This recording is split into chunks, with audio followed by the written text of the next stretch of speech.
And we are live. Good morning, everyone. I want to welcome you to the IFW committee meeting. And we have, I think, a very busy agenda today. At least later on, I think it could be fairly long. Okay, I can send you a link. It will put you into the wait. And we will start first with introductions, and I will start with Representative Alley. Yes, sir. Good morning, everyone. I guess I'm on now. You on now? Yep. Okay. Good morning, and thank you for being here, and I appreciate being here. I have 12 communities that I work with down east. They also have the guy that's going to take my place from down east. He's supposed to be up here today in Augusta, so thank you. Okay. Senator Black. Thank you, Mr. Chair. Russ Black from Wilton, representing Senate District 17, which is all of Franklin County and 4 towns in Kennebec: Belgrade, Mount Vernon, Vienna, and Fayette. Thank you. Representative Danny Martin. Thank you, Mr. Chair. Good morning, folks. Danny Martin, representing 150, located in northern Worcester County. Representative Lyford. Thank you, Senator Dill. Peter Lyford, District 129, Clifton, Eddington, Holden, Northborough, and V. Representative Terrio. Thank you, Senator. My name is Tim Terrio. I represent District 79, which is Albion, most of Benton, China, and Unity Plantation. Representative Nadeau. Thank you, Senator. My name is Kathy Nadeau. I represent District 78, which covers Winslow and a small portion of Benton. Representative Mason. Good morning. Thank you, Senator Dill. I'm Rick Mason. I represent the good folks of Lisbon, District 56. House Chair Landry. Good morning, everyone. I'm Scott Landry, live in Farmington and represent the towns of Farmington and New Sharon for District 113. Representative Hepler. Good morning. I'm Allison Hepler. I represent the towns of the Lower Kennebec River, which are Arousic, Georgetown, Phippsburg, Woolwich, which is where I live, Dresden, and a small piece of Richmond. And Representative Ordway. Yes, good morning. I'm Lester Ordway. I represent District 23, which is part of the town of Standish. And as I mentioned, I'm Senator Jim Dill, represent District 5, Northern Penobscot County. And on our agenda today, we have a work session on LD 1965, an act to create higher standards for state-owned and state-managed land for deer management. We have the supplemental budget work session. There's a possible consideration on LD 1951, an act related to hunting dogs and civil trespass.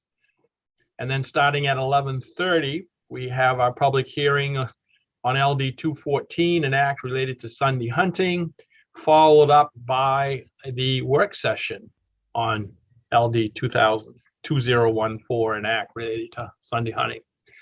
So without any further delay, we'll go ahead and get going. And Julia, first off, we have LD 1951, the possible consideration, an act related to hunting dogs and civil trespass. And I believe the person that wanted to possibly reconsider this has decided not to.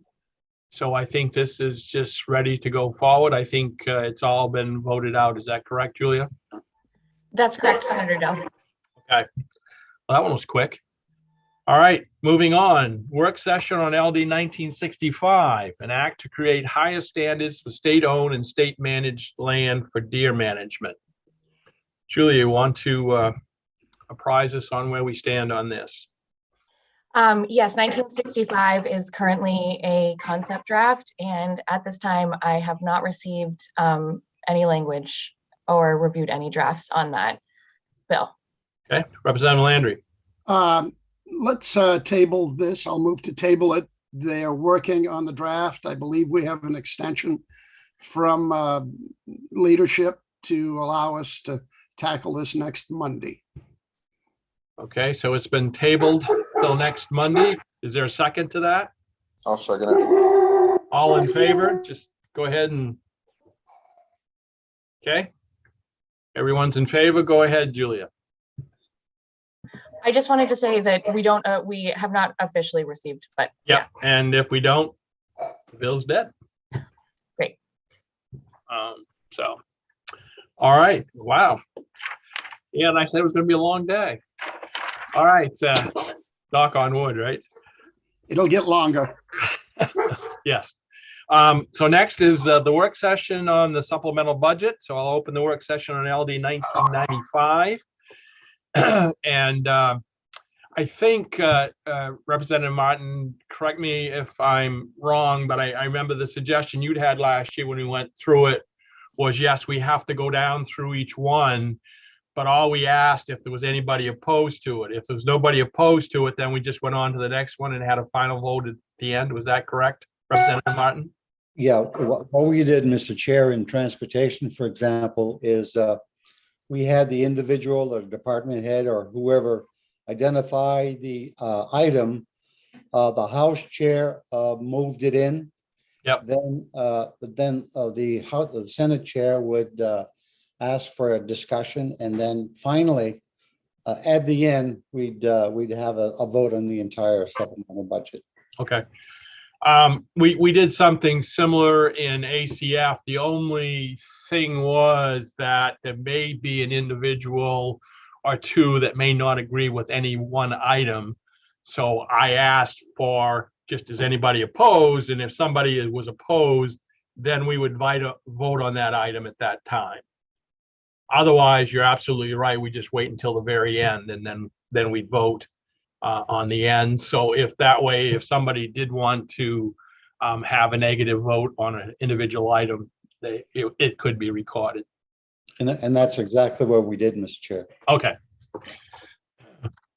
All right. So with that, Julia, I will turn back to you, and we can go down through each item. You can just tell us what the item is and read it quickly, and we will go from there.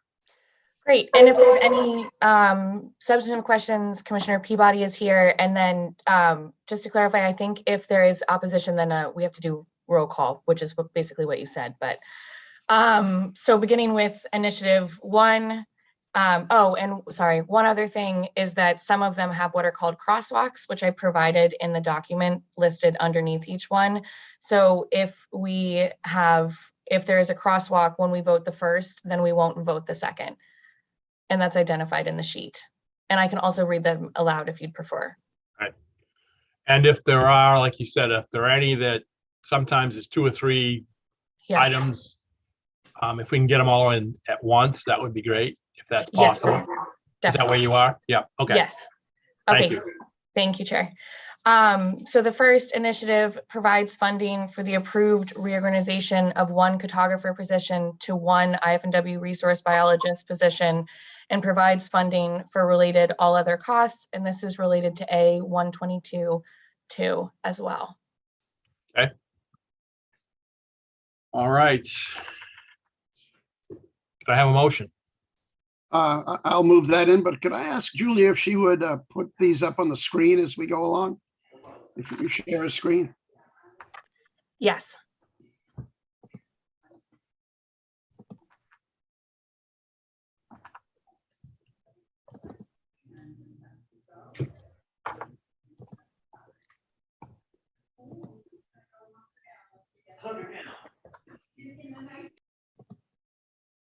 Are you able to see that? Yes. Great. Okay, I won't be able to record the vote here, but we can read through it together here. Yep. Representative Landry, great. So I think there's a motion to move in. Any discussion? I suppose I have to, do we have to have a second on all these, moving it in, Julia? You probably do. I don't think we do on just moving it in. So I don't. yeah, go ahead. I don't think so. All right, It's been moved in. Any discussion? Seeing none, is there anybody opposed? Okay. Moving on. Okay, next we have the initiative that establishes one game warden investigator position in the enforcement operations, inland fisheries and wildlife program for the Maine Warden Service. Representative Landry, I would motion to move this in. discussion? Representative Lightfoot. Thank you. Is this the only investigator that we now have? I thought we had one at one time. Representative Commissioner Peabody. This will make 4 investigators statewide. We used to have 5, down to 3, and this would push it to 4. Representative Nadeau. So why do we need this extra position? What's the justification of it? The type of work the investigators do basically is our major crimes, for lack of a better term, fish and wildlife, internet trafficking of endangered and non-game species, actually now internet traffic of invasive species coming into the state, license fraud. Basically, we expect our uniformed wardens to be out patrolling the woods and the waters, and the investigators are handling all of the complicated illegal wildlife trafficking. Very effective program, fiscally and productively. Thank you. Further discussion? Is there anybody opposed? All right, next.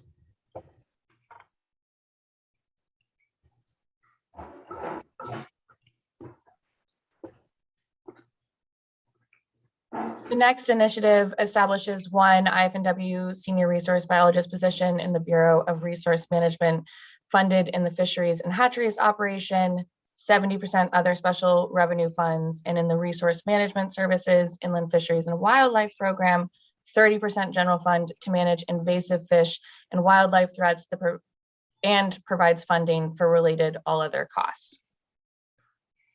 And this is coupled with 122.5, which I can. Yeah, can you scroll down to that so we can see what that is before we vote on the 2 of them? Yes. Fucking crab attack. 122.5 is in the resource management services IFW, so it's also what's written here. And it establishes one IFW senior resource biologist in the Bureau of Resource Management, funded in fisheries hatcheries. So it's a reflection of this, but reflecting the resources that are coming from the resource management services. Same language. And that's what, gear and that type of stuff, or is it what? Can you scroll down to A122, please? Is that possible? Yep. Oh, So we can- it's not all in order in this document, so. Okay.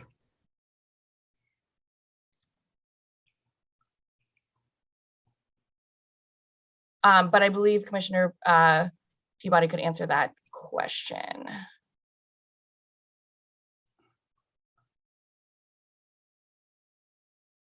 If you want, Mr. Chair, I can add. Yeah, well, it's just that I hate to ask people to vote on something they don't know what they're voting on. There we go.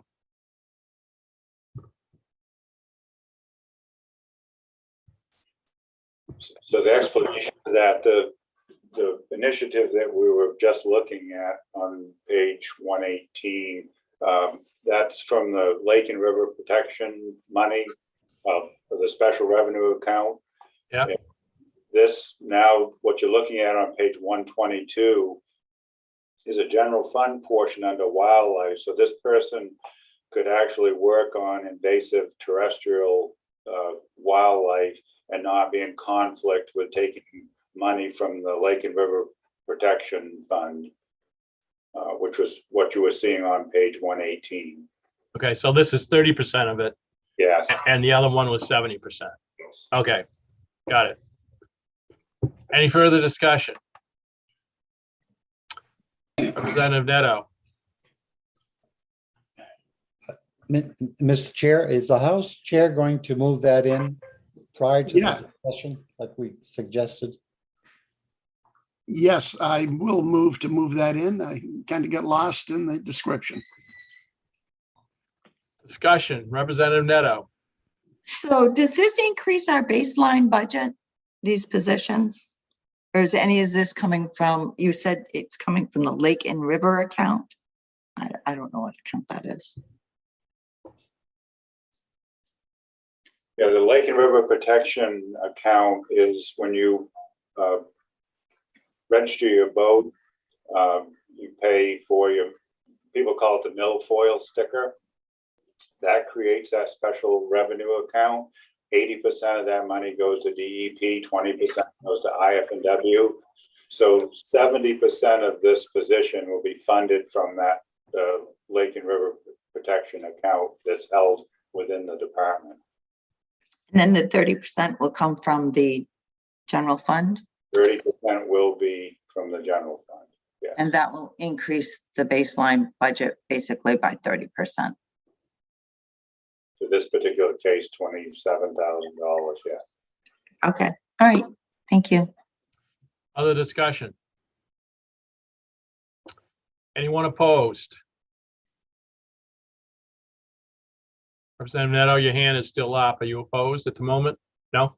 Okay. All right, Julia, please proceed.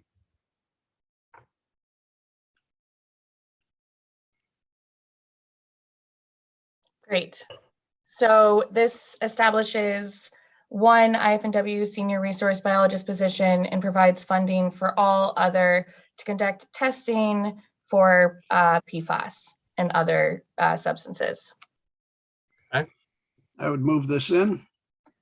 And for some reason, the type has disappeared on this document, but this is related to A123-6, which again, it will reflect the same writing, but I'm happy to read that one as well if we would like to see it in the Yes. other section. Okay.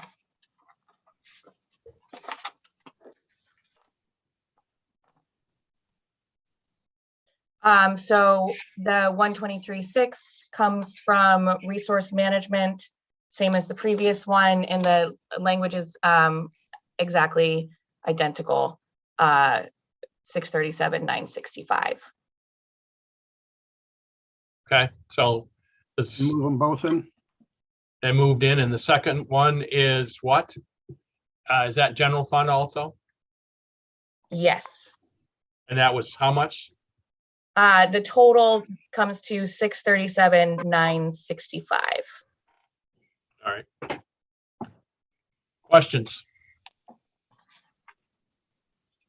Anyone opposed? Okay.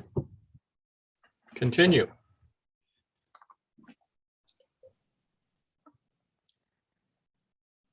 Okay, so next reallocates the cost of 2 IFW resource supervisor positions from 50% general fund and 50% federal expenditures fund within the fisheries and hatcheries operation program to 67% general fund and 33% federal expenditures fund within the same program, and 2 IFW resource supervisor positions from 70% federal expenditures fund and 30% general fund within the resource management services, inland fisheries and wildlife program to 55% federal expenditures fund and 45% general fund within the same program, and reduces funding for all related other costs. All right, And go ahead. I'm sorry, this also, I don't know why the text disappeared on this document, but this is related to 123.8, which I can happily read as well. Yes, please.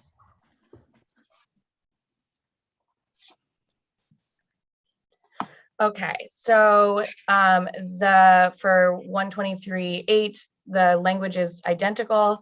It's coming from the resource management services, and it is a reduction from the resource management services from the federal expenditures fund of 41 to 18, and an addition from the general fund of 39,998, which is representing these percentages here in this language.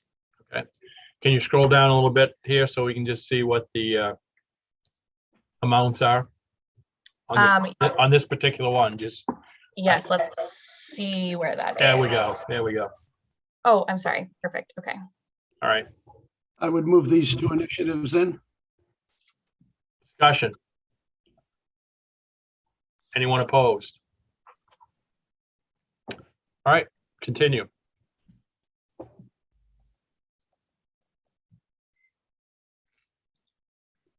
Okay, so establishes 3 intermittent deputy game warden positions in the main warden services and reduces all other to fund the positions. And the amounts? So this is here that when it's in parentheses, it's representing a reduction as opposed to addition. All right. I would move this initiative in. Questions? Anyone opposed? Okay, continue.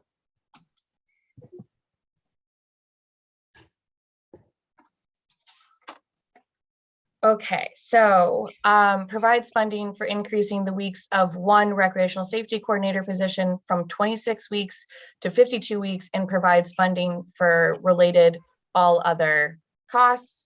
And I'll happily read 123.7, which again, the language is identical and the amount is general fund, 8,935, federal expenditures fund 25,485, and that is from the resource management services. I would move these two initiatives in. Questions? Anyone opposed? Okay, continue.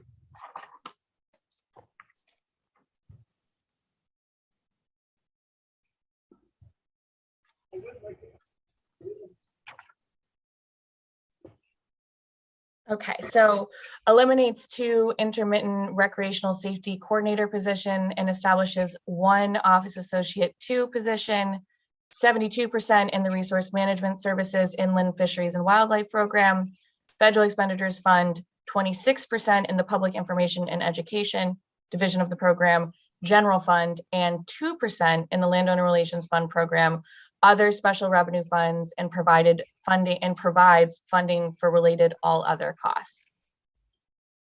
And would you like me to read the related Please. sections? Okay.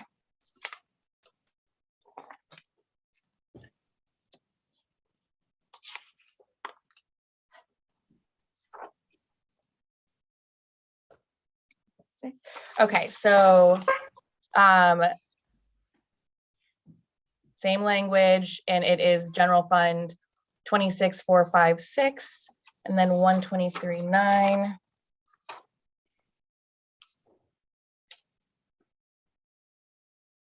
Identical language, a subtraction of 12,075 from general fund, and addition federal expenditures fund 18,289. I would move these 3 initiatives in. Discussion? Anyone opposed? Please move on. Okay, so provides funding for the increased cost of centralized financial and human resource services provided by the Department of Administrative and Financial Services. And the cost is to what? Just general fund? That's correct. I would move this initiative in. Discussion. Anyone opposed? All right, please move on. Okay, and for anyone who's following along with the supplemental budget provided by the governor, from this point on, the voting sheet and the budget are not correlated at all times. Okay, so initiative provides funding for the department to consult with a stakeholder group on Sunday hunting. This was the consultant. Okay. I would move this initiative in. Discussion? Opposed? Okay, next, please. Provides funding for the consolidation of the department by relocating to a larger building in Augusta, upgrading the wireless technology, and installing secure badge pass access technology. I would move this initiative in.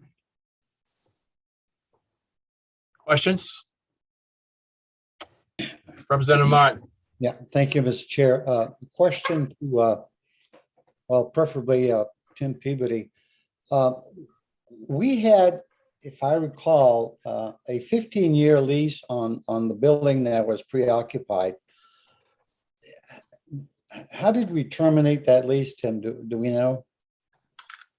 The lease was up last August or September, so we were up for renewal. So we had completed our obligations under that lease. We were actually operating on a lease extension during the moving time.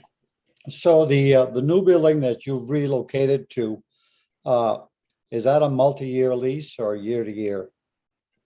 It's a 5-year lease initially, was a plan, depending on how the office construction plans go.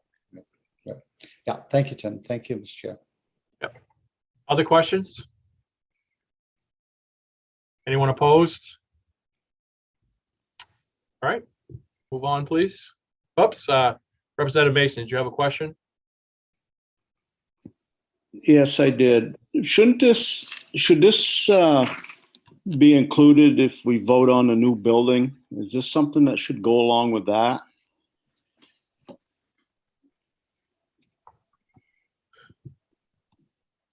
Well, I guess from my standpoint, this is money that they got to spend now for their current location. Is that right, Commissioner Peabody? That's correct.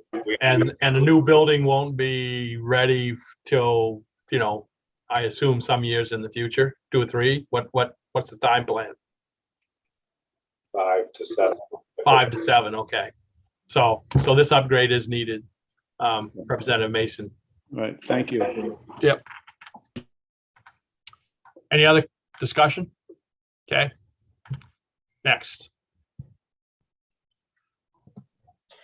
Provides funding for increased legal services provided by the Office of the Attorney General. I would move this initiative in. Discussion. Representative Mason, is your hand up again or just a artifact? Sorry. No problem. Discussion? Anyone opposed? Move on, please.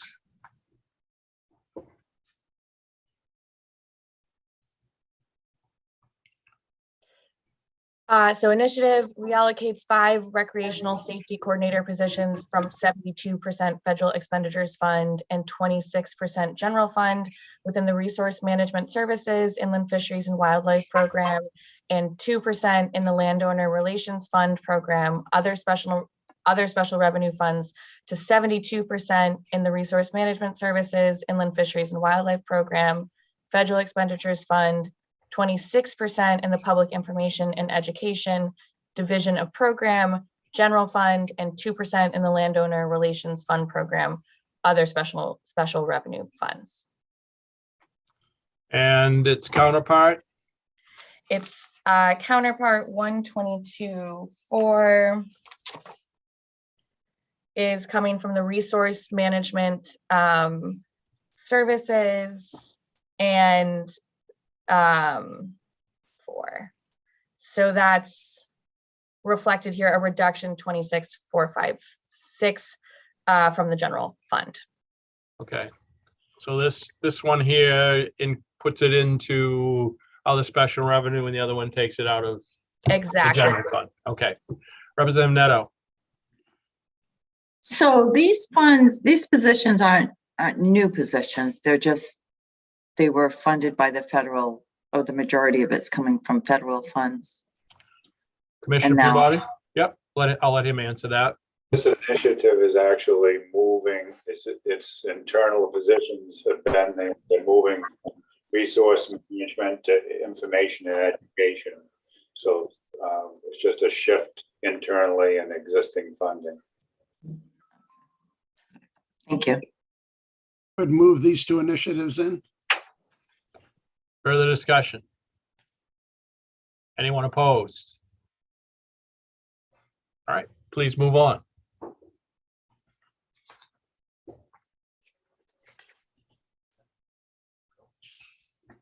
Okay, so initiative provides funding for the approved reclassification of one public relations specialist position to one marketing specialist position and transfers and reallocates the cost from 40% general fund and 60% federal expenditures fund within the Resource Management Services, Inland Fisheries and Wildlife Program to 40% in the Public Information and Education division of the program, general fund, and 60% in the Resource Management Services, Inland Fisheries and Wildlife Program, Federal Expenditures Fund, retroactive to May 2021, and provides funding for related all other costs. And its counterpart.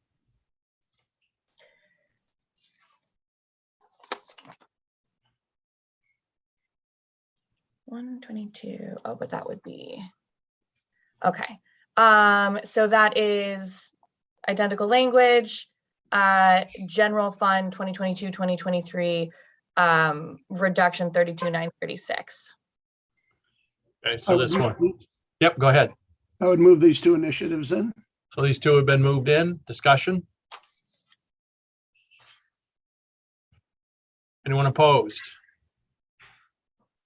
Okay. Next, please.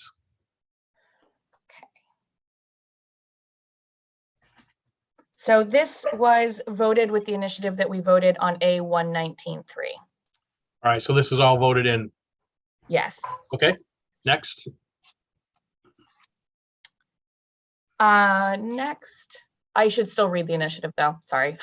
Eliminates 2 intermittent recreational safety coordinator positions and establishes 1 office associate 2 position, 72% in the Resource Management Services, Inland Fisheries and Wildlife Program, Federal Expenditures Fund, 26% in the Public Information and Education Division of Program, General Fund, and 2% in the Landowner Relations Fund Program, other special revenue funds, and provides funding for related all other costs. Okay, so next.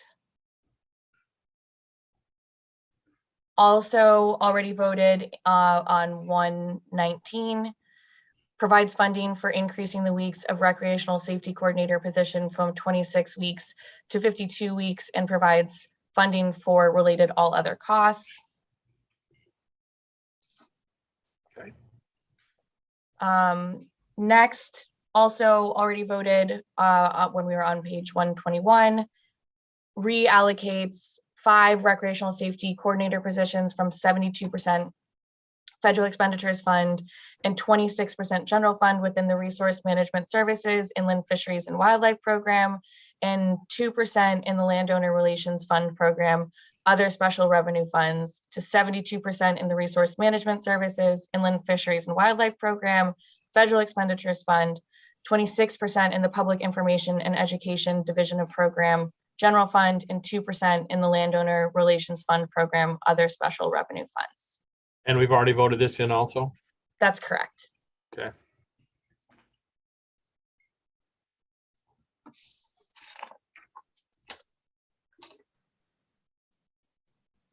Okay, also already voted with 121, provides funding for the approved reclassification of one public relations specialist position to one marketing specialist position, and transfers and reallocates the cost from 40% general fund and 60% federal expenditures fund within the Resource Management Services, Inland Fisheries and Wildlife Program to 40% in the Public Information Education Division of Program, general fund, and 60% in the Resource Management Services, Inland Fisheries and Wildlife Program, federal expenditures fund retroactive to May 2021, and provides funding for related all other costs.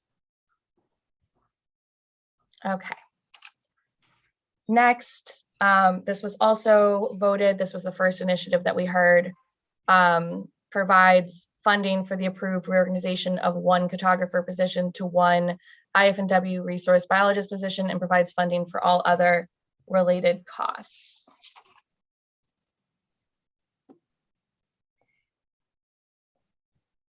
Also voted. This was on page 118, establishes one IFW senior resource biologist position in the Bureau of Resource Management, funded in the Fisheries and Hatcheries Operations Program, 70% other special revenue funds, and in the Resource Management Services, Inland Fisheries and Wildlife Program, 30% general fund to manage invasive fish and wildlife threats and provide funding for all other costs. Okay. So initiative establishes one IFW senior resource biologist position in the Bureau of Resource Management, funded in the Resource Management Services, Inland Fisheries and Wildlife Program, 70% federal expenditures fund and 30% general fund, to serve as the department's climate change coordinator, and provides funding for all other costs. I would move this initiative in. Discussion? Representative Neto. Is this a new position? This is new? No. Commissioner Peabody? Yes, thank you, Mr. Chair. Yes, it is a new position to basically oversee our obligations to the Climate Action Plan. 70% federal funding, 30% general fund. And will it always be 70%? As long as they stay in allowable, their tasks or allowable federal funding charges, then yes, it will stay. And if the funding goes away, what happens to that position? If the funding is Pittman Robertson funding, which is how we fund our wildlife programs at the level of 70%. It's a good question, because when you listen to this budget as it's being presented, there's a lot of complications, a lot of percentages, and that's because a lot of our positions in this department do receive federal and special revenue funding. And this is just another example of that 70-30 split, 70% federal, 30% general fund. Good. Thank you. And I think to follow up to that question, I think the concern, if I understood it correctly from Representative Neto, is what are the chances that may go away? And not everybody may know what the fund is that you're talking about. Could you just briefly explain that? There's a manufacturer tax. There's a tax. It's applied at the manufacturer level on firearms and ammunition. And so basically at the retail level, you never see it, you never feel it as a consumer. That money is pulled together. It's called the Pittman Robertson wildlife restoration money. And that's what's basically, then it's allocated to the states based on license sales. So the number of hunting license buyers affects the amount of the money that we get. And that's what basically funds 70% of all of our positions, all of our wildlife related positions. But their activities are very narrow as to what they can do. It has to be for wildlife management. And actually the PFAS, the interesting part of this is the PFAS money that we're asking for is because the biologists cannot work on PFAS related items because they're not eligible activities to pay for under this federal grant. So this is a great deal for the state of Maine with a sale of ammunition and firearms being as high as it's been for the last several years. We have a lot of federal money coming into the state. Our actual problem is having general fund money to match it. And this is just a good example of that here, seeing that 70% federal, 30% general fund. Deputy Commissioner, a question you mentioned regarding it's based on sales of licenses. How do lifetime licenses affect that? Are they considered a new license every year, or by selling those licenses, are we cutting what we're going to receive? Yeah, I'll do my best at this one. So if we get a certain amount of money for a license, we can count that license for essentially for the life of it. There's a formula. If Jim Conley was on here, he's in another meeting. He's a master at describing this, but there's a formula for the amount of money that we charge for a lifetime license and actually be able to count that going forward. So currently we can count them. Good. So it doesn't hurt us, the fact that we're selling lifetime licenses. Good. Thank you. Any further discussion? Anyone opposed? All right, continue, please. I just wanted to note, I didn't point out that this also has a legislative count, which means that it's adding a position. Okay. Okay. So this was voted with the first initiative that we saw on 119.3. You gonna read it? Yep. Yes, thank you, Chair. Eliminates 2 intermittent recreational safety coordinator positions and establishes 1 office associate 2 position, 72% in the resource management services, inland fisheries and wildlife program, federal expenditures fund, 26% in the public information education division of the program, general fund, and 2% in the landowner relations fund program, other special revenue funds, and provides funding for related all other costs.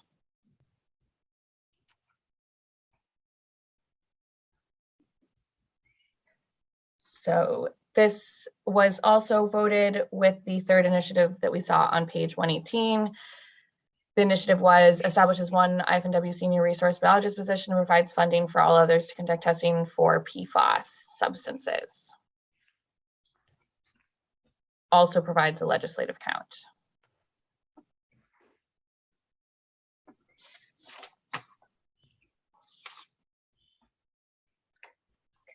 This was also voted on page 118. But that should not say 3. So let's see what it was.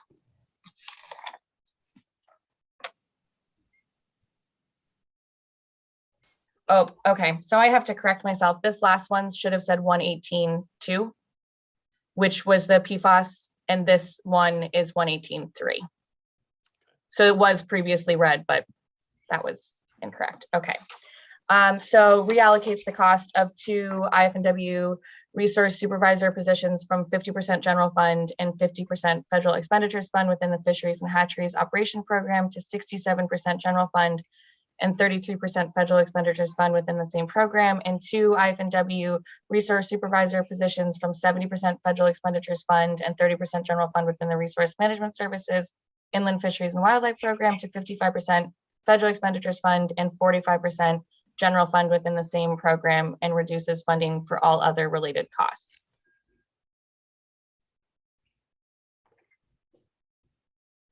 Oh, and there we have it. So now we can move on to Part D, which I'm also can pull up on the screen. I don't have it open, so just give me 1 moment.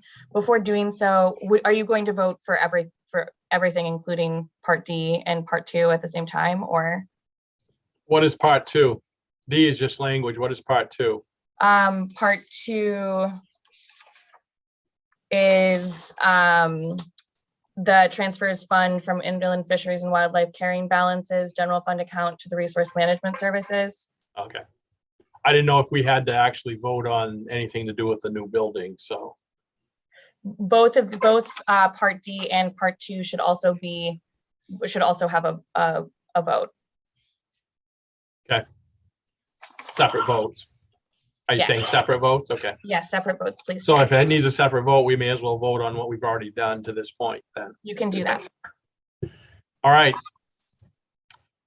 Is there any discussion on what we've done? We've gone through the budget. If not, I guess, Linda, would you call the roll, please? Yes, I will. Representative Lyford, Yes. Representative Mason, Yes. Representative Hepler, Yes. Senator Black, Yes. Senator Dill, Yes. Representative Landry, Yes. Representative Terrio, Yes. Representative Danny Martin, Yes. Representative Ordway, Yes. Representative Ali, Yes. Representative Nadeau, Yes. and I believe Representative John Martin is not here. So that makes it unanimous with 11 present and 2 absent. And on the budget to this point, it's unanimous. Continue, Julia, please. Great. I will go ahead and pull up.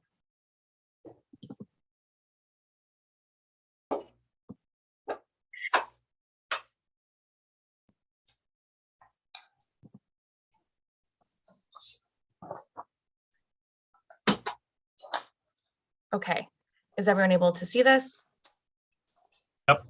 So I will go ahead and read the summary.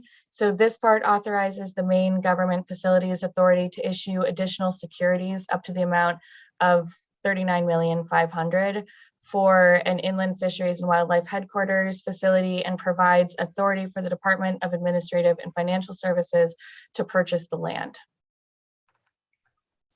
I would move this in. Okay, discussion? Representative Martin.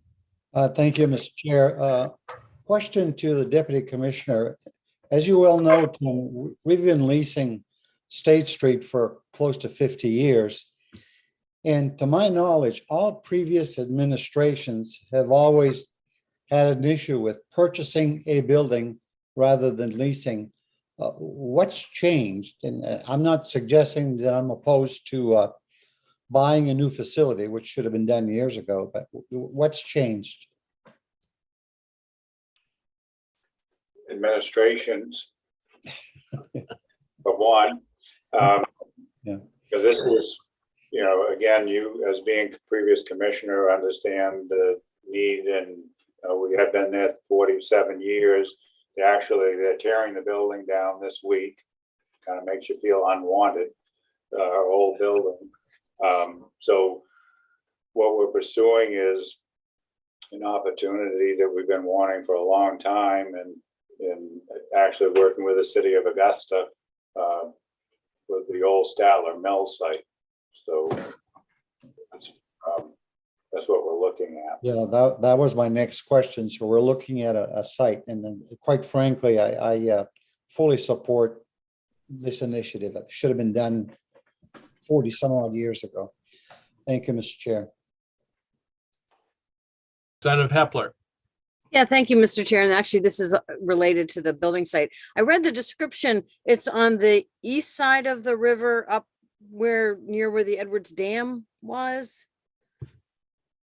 That's correct. It's the old mill site. The city of Augusta took that site in 2009, I believe it was. And as we were looking for a site within Augusta, actually the city offered that up to us as a place that they would be very interested, having us as a tenant along the river there to bring activity to revitalize the downtown. So the land purchase language is that's what you'll see in the budget is related to that, and an adjoining piece that you would need for access. Senator Terrio.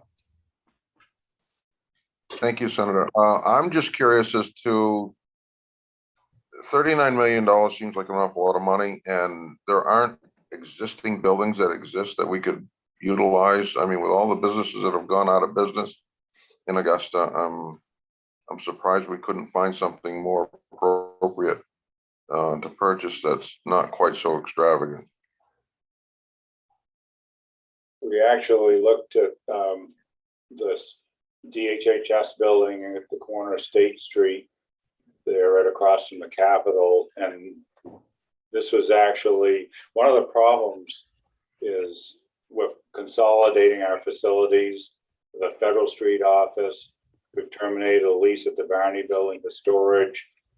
We've downsized our office in Bangor. We'll be moving that unit to Augusta to this new building, and all the equipment that goes with it is a struggle to actually find appropriate storage. We have laboratory space needed, a lot of equipment storage from the biologists, snowmobiles, ATVs.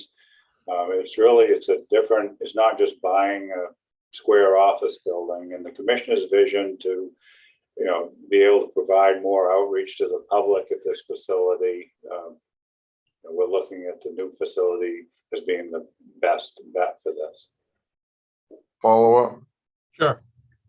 Well, if you're going to be closing Bangor, isn't that going to increase the cost of traveling for doing like the bear visits and things like that? I mean, because all of that happens in northern Maine. If you're closing the Bangor facility and moving it to Augusta, that just increases cost, doesn't it? We're downsizing. There'll always be a presence in Bangor. We've actually moved into the H building up at the Bangor mental health facility, downsize the footprint of what we had up there, and by attrition, as positions become vacant, we'll be moving those to Augusta. But there'll always be a presence in Bangor, like our moose biologists, actually our deer biologists. They'll be working out of both offices at times. Representative Hepler. Thank you. Sorry, Mr. Chair. One more question. Will there be a boat launch at this new facility? Due to the water levels in the river, it'll be a hand carry boat launch. There's a boat launch downtown Augusta right now that has water depth that's appropriate, but it's not appropriate for, unless you know what you're doing for motorized, but we'll propose to have a hand carry. Yeah, that's all I needed to know. Representative Lyford. Thank you, Senator. Commissioner, the 39 million is based on 2022, 2023 budget. You had stated you thought it might be 5 to 7 years before you would be moving to another facility. Will this budget of 39 million increase quite significantly? Yeah, thank you, Representative Lightford. Elaine Clark from Real Estate Management, I believe, is in the waiting room. And when you're getting into those types of questions, she would be able to answer that if Linda could try to bring her in. Representative Lightford, would you like to have her come in and answer that? I'd appreciate it. Yes, sir. Okay. Can you repeat the name, please? Elaine Clark. While we're waiting for her, Commissioner, is this a brownfield site by any chance? Yes, it is. It's a brownfield site, and also the adjoining property that we're looking at for access is also, it has not been completely finalized, but it is a brownfield site also. Okay, thank you.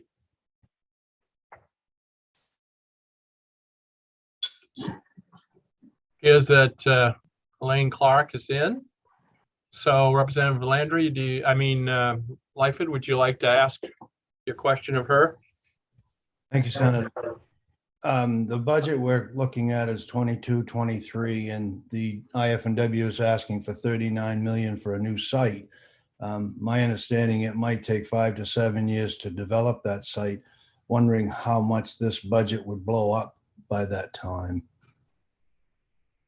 Well, thank you. That's a great question, Representative. The amount of the borrowing and the debt service are based on the project going out to bid in 2024. So the delay of a couple of years here for the design process to be followed is already built into the numbers. As far as the, excuse me, as far as the square foot cost of this building, it is $39.5 million. About 70% of that will go into the actual building. There's all kinds of, excuse me, site work, design costs, furniture, fixtures, and equipment that you have to put into new buildings, et cetera. So the construction cost per square foot is about $690, which sounds outrageous, but it's kind of normal now. So the square foot cost is reasonable. The debt service is configured for a bid and a construction contract in 2024, and the debt service starts then. So what we're doing is we're budgeting and funding the design and the land acquisition out of current dollars through Bureau of General Services and IFW dollars that are not bond dollars. So we're deferring the interest on the bond to 2024. So we're doing everything we can to anticipate that this is all going to be happening in 2024 and planning for that and planning the numbers that way. Thank you very much. Thank you. Representative Martin. Yeah, thank you, Mr. Chair. It's important to note that the verbiage on the initiative suggests borrowing 39.5, an amount not to exceed that. So not necessarily would 39.5 be the figure that would be chosen. That is true, Representative. But you know that if it's authorized, it's going to happen. We will be designing to that number. Correct. And that's how you have to do it in construction. You figure out what your project cost is and then what your construction dollars are available. And the designers have to design to that. So as things stand now, we'd be doing a lot with this money. We'd be building not only a headquarters building, a road in, a lab, a necropsy lab, a warehouse, and outbuildings to centrally store a lot of the IFW equipment that's kind of scattered around the state right now. And I'm just going to put a pitch in that this really does consolidate a lot of their functions throughout the state and would lead to some very efficient operations on their part. And now and going forward, it would take them out of several leases. They have a lease on Federal Street. It would take them out of Federal Street. It would largely take them out of the Bangor Dorothea Dix campus, and it would take them out of their current location on Water Street in Augusta. So they'd be pulling together a lot of different locations, a lot of equipment, and creating efficiencies for the department. Yeah, if I may, Mr. Chair, thank you, Elaine. So when you get to the point where you're actually going out to bid, the bids come in, you're ready to proceed. What's your action plan in the event that the cost exceeds 39.5? Well, that's what we call value engineering. We would not exceed the bond amount. We would reduce the scope of the project. The offices would get smaller, the footprint would get smaller. This happens every day. With the way the cost estimating is going right now, every time there's a cost estimate, we're pulling scope back because the market is absolutely bananas right now. Hopefully it's settled down by 2024, but there's no possibility of exceeding the project funds. Right. What will happen is the project scope will get pulled back to what can be afforded. Great. Thank you so much. Thank you. Representative Mason. Thank you, Mr. Chair.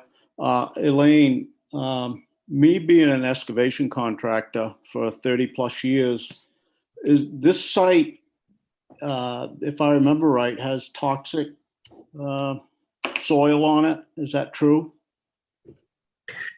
Yes, it has areas of contaminated soil. And if you want me to, do you want to just continue on? The Department of Environmental Protection has created a VRAP. It's called a Voluntary Response Action Program on the site, where the VRAP identifies areas of contamination. There are 2 areas of contamination on the Augusta site, the city of Augusta site, that are completely off limits, and they're contained and they're not buildable. The concept drawings that the architect has done has proven to us that the project can be built avoiding those areas.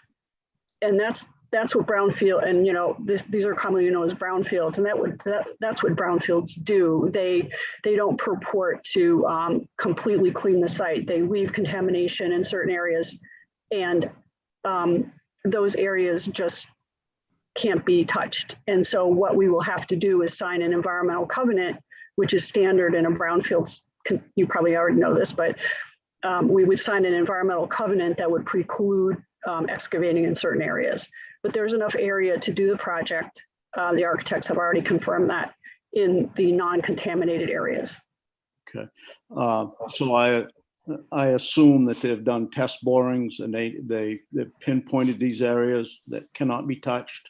Yeah, that was all done when the brownfield was approved by the DEP. There were excavations, soil borings, and areas very specifically mapped.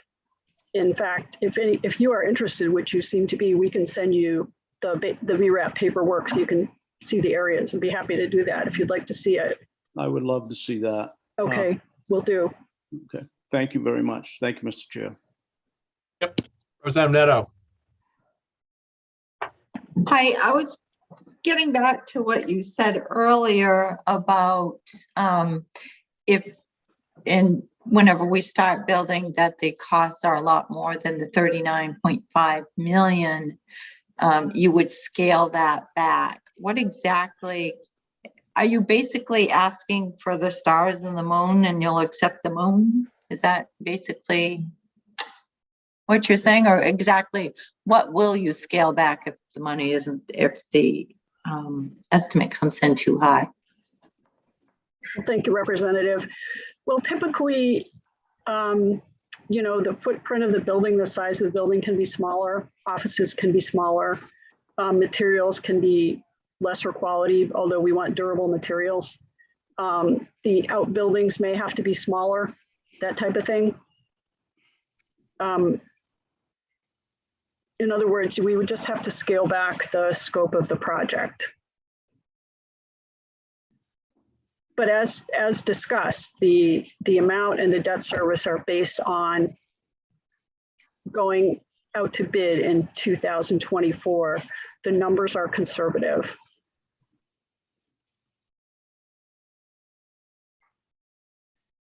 Other questions?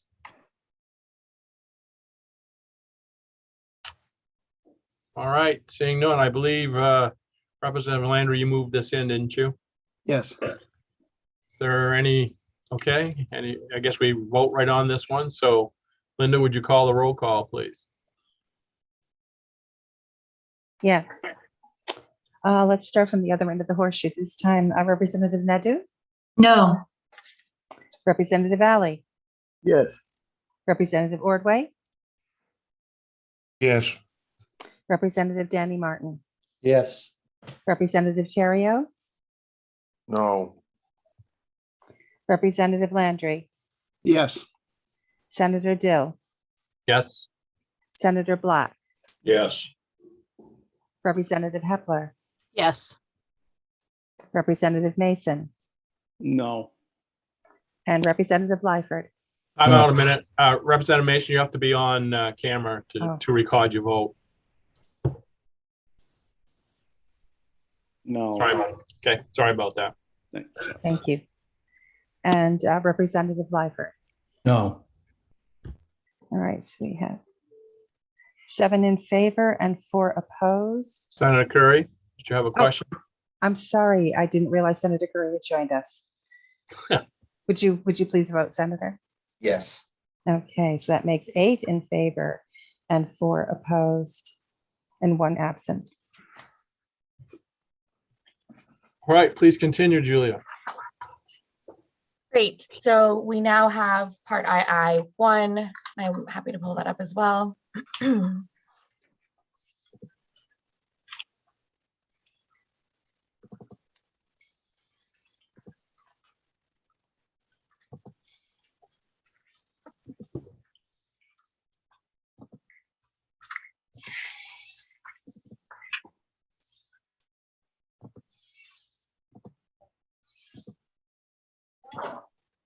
Great. Is everyone able to see this as well? So this part transfers funds from the Inland Fisheries and Wildlife Carrying Balances General Fund account to the Resource Management Services Inland Fisheries and Wildlife Program General Fund account to provide matching funds for the construction of the Freiburg shooting range. Okay, I would move this in. been moved in. Discussion.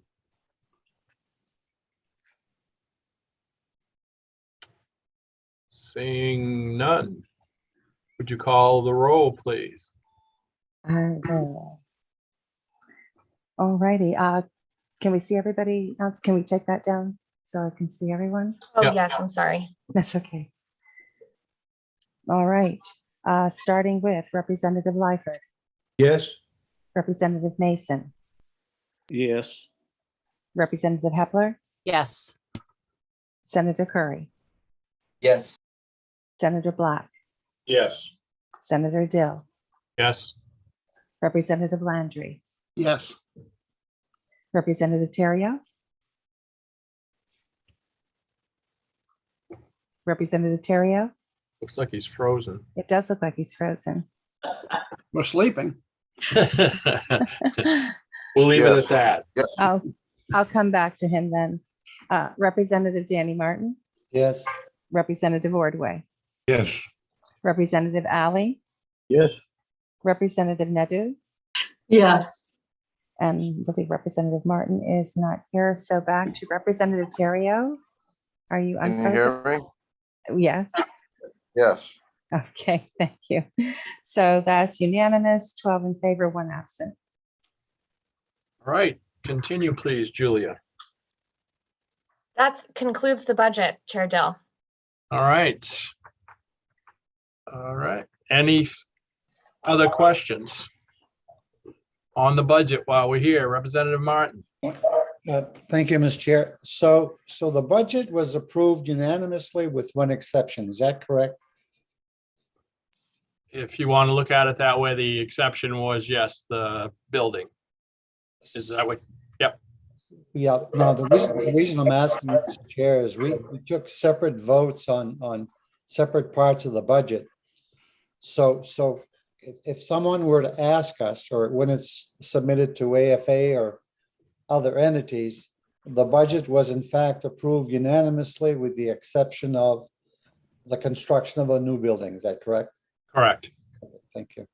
Just like if any individual part had a negative vote from somebody. Yep. Other questions? Seeing none. Julia, is there anything you have for us at the moment? We can't start the public hearing until the advertised time, which is 11:30. So we have a little over an hour break since we didn't have the first 2 work sessions we thought we were going to. We are done earlier. Nothing else, then we are on break. See you all at 11:30. So make sure you get your lunch before then, because I expect we could have a long afternoon. To say the least. And evening maybe, so No, we'll see how it goes. all right.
Peter,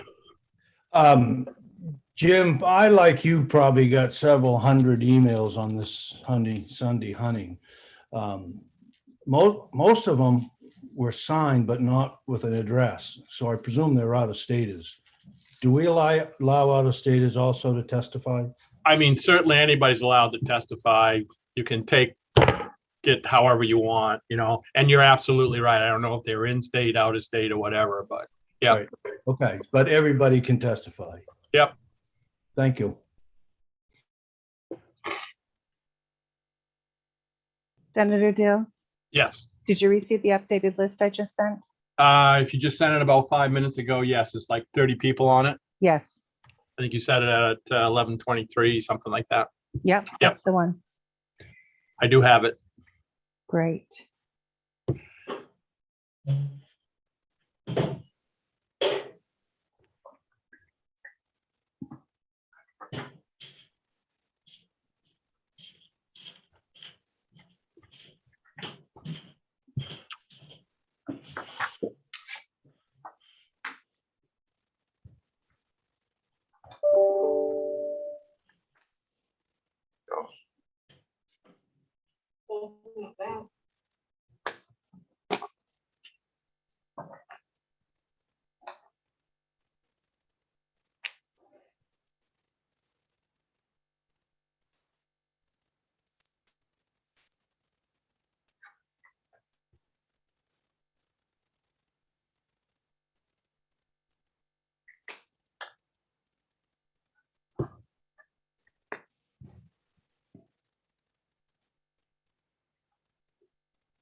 Well, good morning again. It's 11:30 and we'll get going.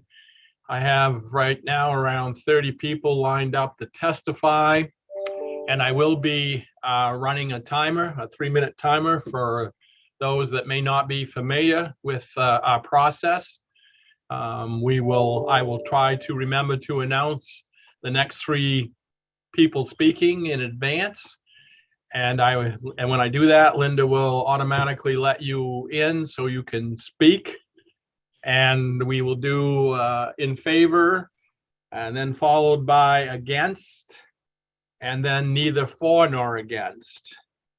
And as I say, you have 3 minutes. When the timer goes off, I will tell you that your 3 minutes is up. So I will interrupt you and just say, please finish up in a couple sentences. And please keep yourselves muted and otherwise until you're ready to speak or called upon to speak. And this is, of course, as I say, a public hearing. It's being broadcast on YouTube. So we will go ahead and begin. And the process will be that I will start with kind of the sponsor of the bill. And this ended up being a committee bill. I can't remember who the original sponsors were. I think one might have been Senator Timberlake. I'm not sure who else might have been a sponsor. But we'll just go ahead and start out. I will ask for folks that are in the legislature to speak first, followed by the department, and then, as I say, the order that I mentioned. So we have, let's see, I think we have Representative Thorne and Representative Falkingham. So I see, at least I see Representative Thorne down there. So we'll start with you, Representative. And please let us know if you're for or against or neither.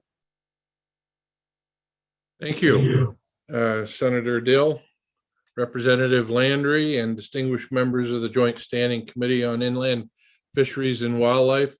My name is Jim Thorne. I'm from Carmel, and I'm speaking to you and appearing today in opposition to LD 2014. I would start by saying, ever since I was a young boy, actually, growing up in Aroostook County, I was taught how to hunt safely and how to respect the privilege of being able to hunt wildlife on the lands of others. We were always told this was a privilege, not a right. The type of relationship led to a valued mutual respect in Maine between hunters and landowners. LD 2014 would strip away that understood concept of mutual respect by implementing a written permission system in order to hunt on lands that have always been open to access without written permission, just in order to be able to hunt on Sunday. This would be the proverbial camel's nose in the tent, in my estimation, to those who would advocate for more restrictive hunting measures in Maine. Please don't get me wrong. I would love to have Sunday hunting available in Maine, but not at the expense of Maine hunters losing the understood relationship between hunters and landowners of a mutual respect-based relationship. The Department of Inland Fisheries and Wildlife has been successful in setting up a landowner's representative and relationship that has strengthened that relationship. LD 2014 is a well-intentioned bill that would provide for Sunday hunting in Maine, but the price for allowing that in this bill would be the first step towards that slippery slope of making Maine a more restricted access to hunting lands that many anti-hunting groups have long advocated for. I would gladly support a Sunday hunting bill for Maine, but only if it was not tied to a policy of so-called reverse posting. I urge the committee to oppose this bill as written. I thank the committee for your time and would gladly answer any questions you may have. Are there any questions? All right, thank you for your testimony this morning. And I will now turn to Representative Ordway. Are you here?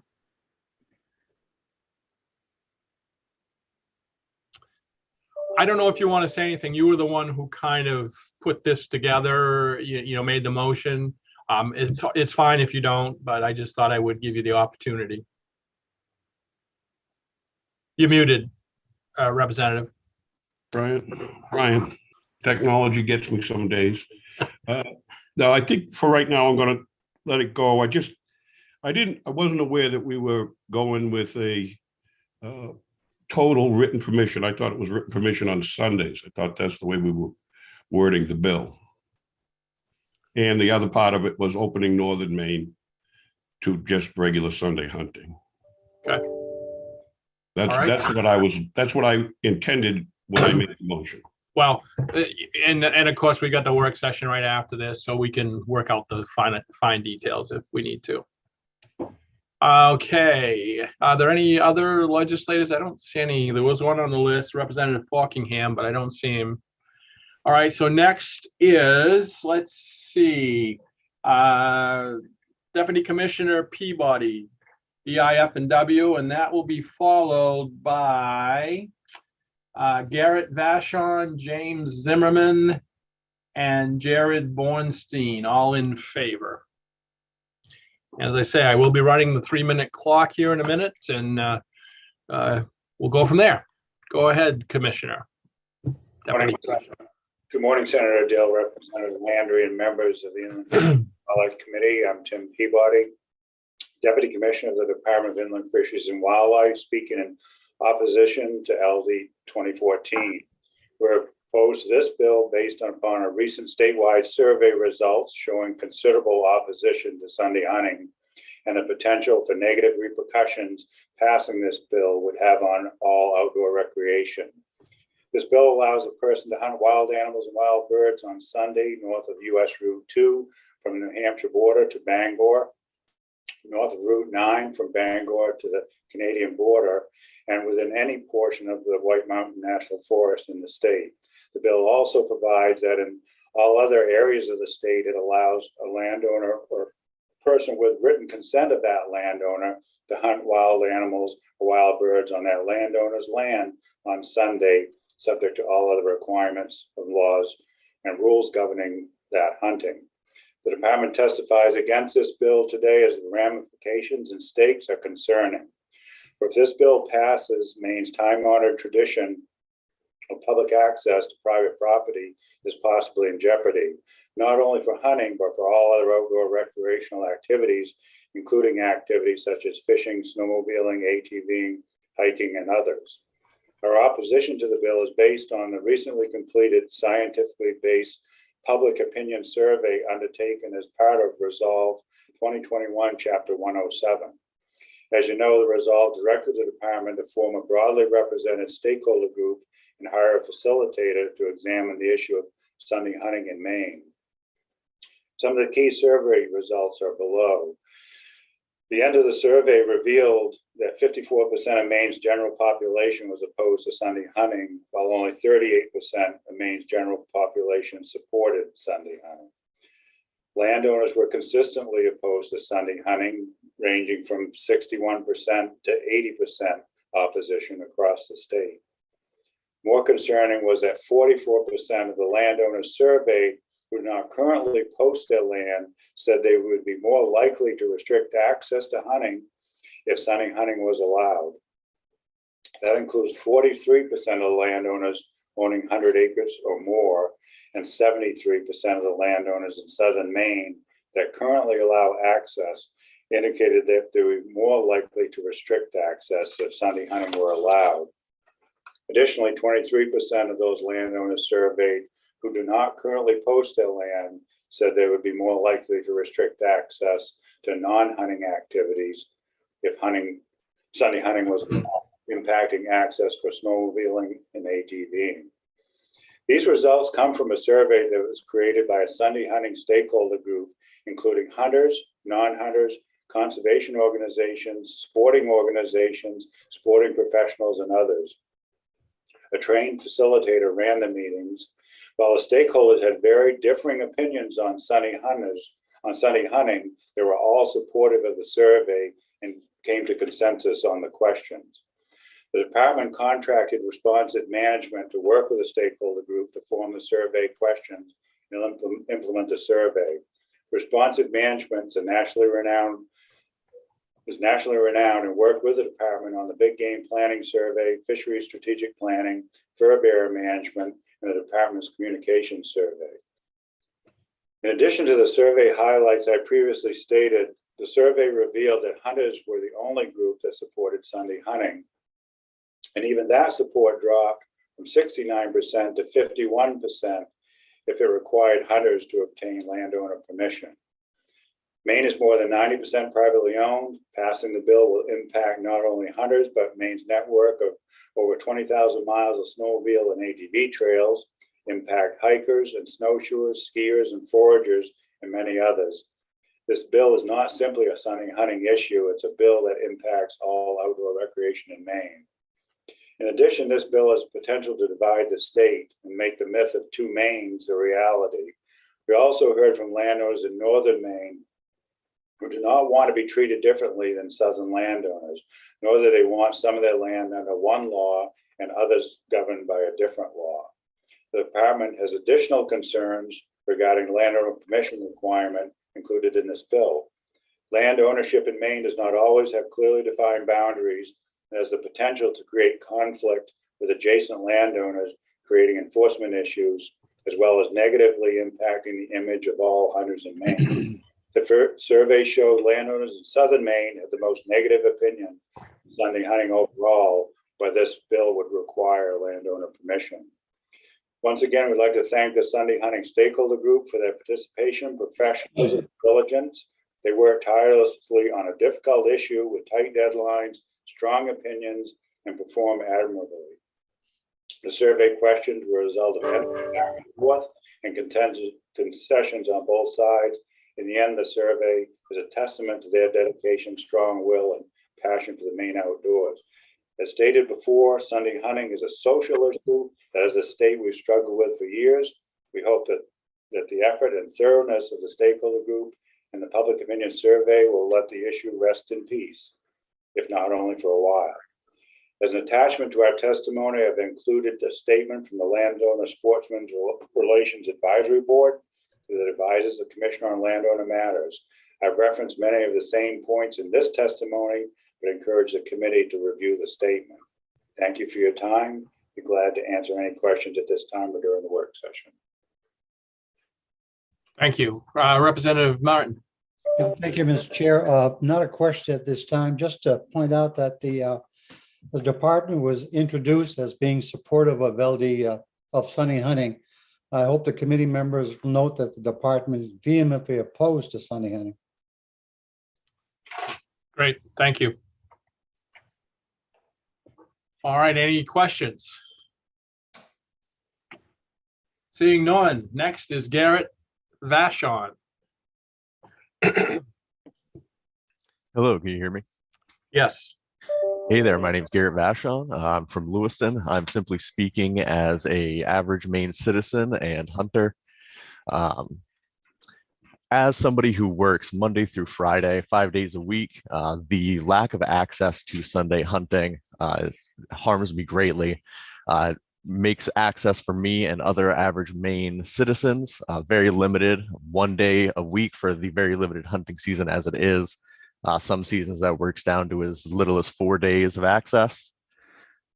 So this would benefit me greatly as a landowner. I would absolutely not post my land because of something along these lines.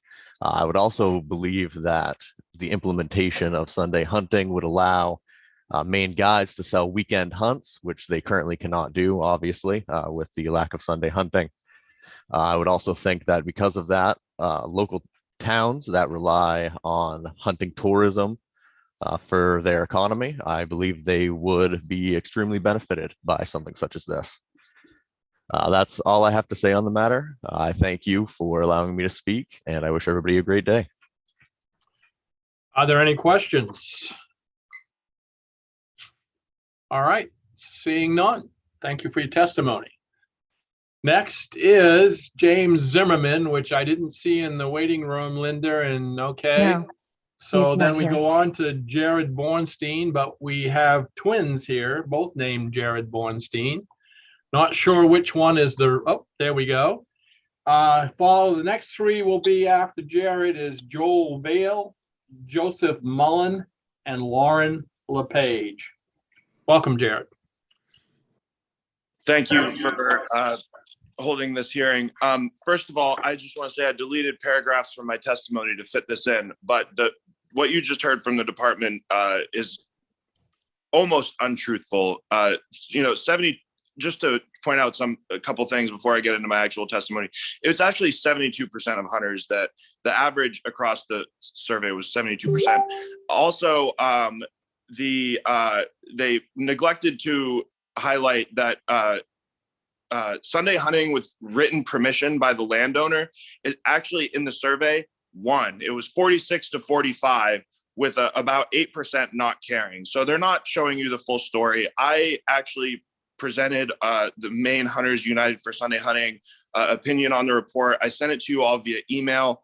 I would love an opportunity to present that during the work session so that you all can, I know that I've talked with many of you and you didn't even know about some of the graphs in the study because they breezed over them so quickly during their presentation of it. So would love that opportunity to make sure that you all are operating with, I know it's a lot of information. That report was like 100 something pages long. So just wanted to put that plug in there. And I come before you humbled but frustrated, and I am humbled by the efforts of the committee to come to a consensus, and I'm humbled by my fellow advocates' work to make just an injustice that was done to Maine people in the mid-1800s. I'm humbled by the countless advocates before me trying to right this wrong for over 130 years. But I am frustrated by a process that's supposed to work for the people, not special interests, frustrated by years of a religious blue law being usurped by the elite to deny everyday working Mainers the ability to provide food for their families. I am most frustrated that outside interests, not our senators and representatives, are the deciding factor whether I can take my 14-year-old mentee into the woods to learn our traditions. Almost without exception, when I have conversations with you and others about Sunday hunting, there's idealistic support. For the most part, we agree that some form of Sunday hunting is possible in Maine, as it is in almost every other state. The conversations end in a similar way, but the landowners. My question to you is, what landowners? I own land. Do I count? My friends own land. Do they count? No, not in this conversation, we don't. We don't own large tracts of land, and we largely are enjoying our land recreationally and not making profit off of it. So what's stopping us? To be honest, I write this testimony not knowing what I am arguing against. I'm not sure why landowners actually oppose Sunday hunting. From a business perspective, why do they care? The trucks and men are not in the woods on Sundays, but they are there Monday through Friday when hunting is happening. Clearly, the industrial logging isn't being hindered by hunting. I also do not understand why many of the largest companies in Maine oppose it. It doesn't take a lot of effort to realize that our biggest landowners also own land in New Brunswick, New Hampshire, or elsewhere that do allow Sunday hunting. Could you finish up in a sentence or two, please? Yep, it doesn't make sense. And I just want to say, we will never surrender this fight. We'll fight in committee, on the third floor, in the courts, and in the public domain. And we will never give up until this injustice is made just. Thank you. Thank you. Other questions for Mr. Borenstein? All right, seeing none. Thank you for your testimony. Okay, let's see. Do we have Joseph Vale? Right there. Joel Vale, excuse me. All right, it happens. Hey, everybody. My name is Joel Vale. I'm a registered Maine guide. I also work as a contractor for the state of Maine. I'm a veteran and I am a Mainer. This is my home. And I'm listening to you all right now. And let me say, I appreciate you taking the time to hear me out. And I appreciate all of you putting the time into this. I never once thought this was going to be as complicated as it's proving to be. So it's very interesting hearing different sides and people explaining why they feel the way they do. It also is very frustrating because I feel like this should be a simple thing. Right now, we have a lot of uncertainty in the world. If you watch any news outlet, you probably know what I'm talking about. We have costs going through the roof. We have pretty much every part of our life is going to cost us more money. And one of the best things I love about hunting is I can go and take my time or a friends with me and go get really good protein for my family. And I can stock it up and it costs me far less than right now going to the store, depending on what you're buying. One of the things that some of you may or may not know is that running a guide service isn't easy. You wear many, many hats, and everything that happens and changes impacts you. So the idea that a guide service or an individual has the opportunity to take more people out, even if it's only one day of the week, is instrumental. I have a lot of friends who are single mothers or single fathers who work 40, 50, 60 hours a week and wish their kids had any of the outdoor skills a lot of us guides and outdoor enthusiasts have because they don't have the time or the resources. And I've hit a point where I have to turn people down or schedule them very far out to take them out for free, just to teach them how to track or recognize animals or go canoeing, things that they wish that we still as a society in Maine ingrained in our kids, because it's not in the schools anymore. It's something you have to invest into your kids and your friends and your communities. So I'm in support of this. I want to see more time, and I understand people have concerns and people are going to say, I don't like it. I get that. But I also feel like if we don't stay proactive in trying to do what's best for our families and our communities and our entire state, and this is something I feel is in their best interest long term, we're not going to gain any progress. So that's my speech. I really thank you all for taking the time and hearing me say that I 100% support it. And I hope you consider things I just said when you're going to make a determination, because I would love to see this be an instrumental change that benefits everybody in Maine. Thank you. Are there any questions for Mr. Vail? All right, seeing none. Thank you for your testimony. Next is Joseph Mullen. Good morning, Chairman Dill, Chairman Landry, and honorable members of the Committee on Inland Fisheries and Wildlife. My name is Joe Mullen. I'm from Grafton, Mass, and I'm the Northeastern States Manager for the Congressional Sportsmen's Foundation. I appear before you this morning to express my strong support for LD 2014. Now, I took part in the Sunday hunting stakeholder meetings last year, and I want to first applaud the department for its tireless work on this issue and for its efforts in bringing all parties to the table for candid conversations. Now, I've testified before this committee previously on behalf of CSF. So with that in mind, I'll just touch on some of the primary arguments in support of this legislation. First, a Sunday hunting authorization would provide increased access for Maine's hunting community, especially those who are unable to head afield during business days due to school, work, or extracurricular activities. I think a previous speaker testified to this point. Sunday hunting authorizations such as LD 2014 would provide increased opportunities and pose to bring in more funding generated by the sale of hunting licenses, further allowing the department to continue with its conservation efforts. Now, I'll wrap up by mentioning that the desire to remove and/or lessen Sunday hunting restrictions has been a growing theme across the nation. States such as Connecticut, Delaware, Maryland, North Carolina, Pennsylvania, and West Virginia have made significant positive changes to their Sunday hunting laws. And if you look at West Virginia, it eliminated all restrictions on hunting on Sundays.